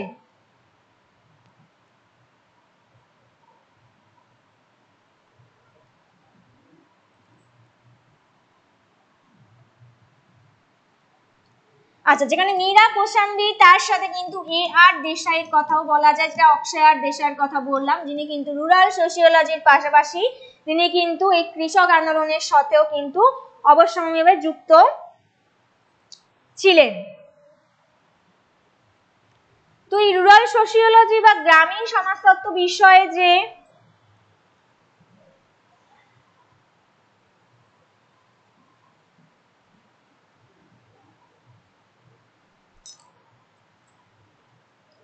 গ্রামীণ সমাজতত্ত্ব বিষয় বা গ্রামীণ সংস্কৃতি বিষয়ে যেটা তোমাদের আমি সাথে শেয়ার করলাম, আশা করি তোমাদের ভালো লাগলো এবং বিষয়টা বুঝতে পেরেছো এবং এর থেকে যে প্রশ্ন আসতে পারে বা এই পঞ্চায়েতের পরীক্ষার জন্য কতটা ইম্পর্টেন্ট সেটা কিন্তু তোমরা নিশ্চয়ই বুঝতে পেরেছো। যেমন রুরাল ডেভেলপমেন্ট, রুরাল এটা নিয়েই কিন্তু মেইনলি পঞ্চায়েতের পরীক্ষা এবং যেটা তোমরা দিতে যাবে বা প্রস্তুতি নিতে যাবে। তো এবার স্যার ম্যাডাম তোমাদের উদ্দেশ্যে কিছু বলবে।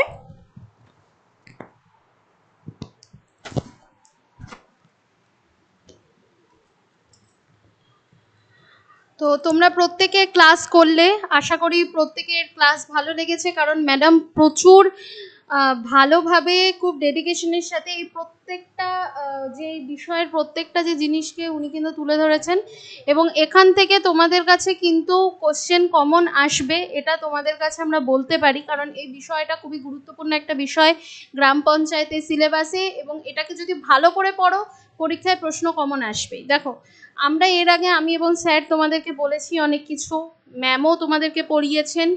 তো এবারে ব্যাপারটা হচ্ছে একটাই কথা বলবো, আমাদের কাছে পড়ো বা যার কাছে পড়ো বা নিজে পড়ো, দ্যাট ডাজ নট ম্যাটার। একটা জিনিসই ম্যাটার করে যে তোমার লাইফে তুমি নিজে কতটা জীবনে এগোচ্ছ, তোমার স্বপ্নটাকে তুমি পূরণ করতে পারছো কিনা এবং সেই জায়গাটা করার জন্য নিজে কতটা ডেডিকেশন দিচ্ছ তোমার কাজের প্রতি, সেটা করো, তাহলে অবশ্যই তুমি জীবনে সাকসেসফুল হবে। তো ম্যাডাম বলে দিলেন তোমাদের সামনে, সৌমি ম্যাডাম তোমাদেরকে বলে দিলেন কিভাবে কি করতে পারবে এবং মৌমিতা ম্যাডাম তোমাদের ক্লাসটা করিয়ে দিল কিভাবে ক্লাসগুলো করবে এবং কি কি আছে চ্যাপ্টারের মধ্যে এবং গ্রাম পঞ্চায়েতের জন্য কি কি ইম্পর্টেন্ট সব বুঝিয়ে দিল। তো আমরা চাইবো তোমরা ভালোভাবে, ম্যাডাম কিন্তু প্রত্যেকটা বিষয়কে খুব ভালোভাবে তুলে ধরেছেন তোমাদের কাছে, তো এটা নিয়ে নিশ্চিন্ত থাকতে পারো, ভালো করে করলে কোশ্চেন কমন আসবে। একদমই তাই, এবং আমাদের বিগত যত পরীক্ষা হয়েছে সব পরীক্ষাতেই আমাদের কাছ থেকে প্রশ্ন কমন এসছে এবং সেটা তোমরা আমাদের ফেসবুক পেজ এবং ইউটিউব চ্যানেলে গেলে অবশ্যই দেখতে পাবে যে কী কী কমন এসছে উইথ প্রুফ, প্রমাণ সমেত আমরা কমনগুলো তোমাদের সামনে তুলে ধরেছি এবং আশা করছি গ্রাম পঞ্চায়েতের পরীক্ষাতেও আমাদের তরফ থেকে 60 থেকে 70% মার্কস, পুরো 70% কমন আসবেই। এটা কিন্তু পুরোপুরি অভিজ্ঞতা থেকে বলতে পারি, ঠিক আছে, কারণ শিক্ষক শিক্ষিকাদের অভিজ্ঞতা স্টুডেন্টদের কমন পাইয়ে দেয়, এরম নয় যে এটা হঠাৎ করে ভাওতা বলে দিচ্ছি, এরম নয়, এটা একটা অভিজ্ঞতার ফল। অভিজ্ঞতা যত বাড়বে একটা বিষয়ে কাজের ফিল্ডে, তত কিন্তু সেই জায়গাটা অনেক বেশি ভালো জায়গায় পৌঁছবে। তো সেটাই ছাত্রছাত্রীরা অনুভব করে, যারা অলরেডি পাস করেছে তারাও বলে, সেই হিসাবেই স্যার বললেন কথাটা। তো এইভাবেই তোমরা এগিয়ে চলো এবং আশা করব তোমরা প্রস্তুতি খুব সুন্দরভাবে করে নেবে। তো এই বলেই আমি আমার বক্তব্য ম্যাডামের লাস্ট কথা দিয়ে শেষ করছি।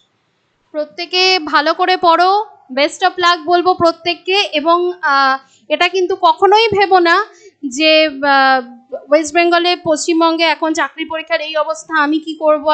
দেখো, তোমার যদি স্বপ্ন থাকে সরকারি চাকরির অনেক অপশন আছে, সেটাকে ভেবে নাও। এবং পশ্চিমবঙ্গে সরকারি চাকরির এখন এরকম অবস্থা বলে যে সারা জীবন ধরে এরকমই থেকে যাবে, পরীক্ষা যে হবেই না বা হচ্ছে না, একটু ধীরগতিতে হচ্ছে বলে এইরকমই, এটা কিন্তু নয়।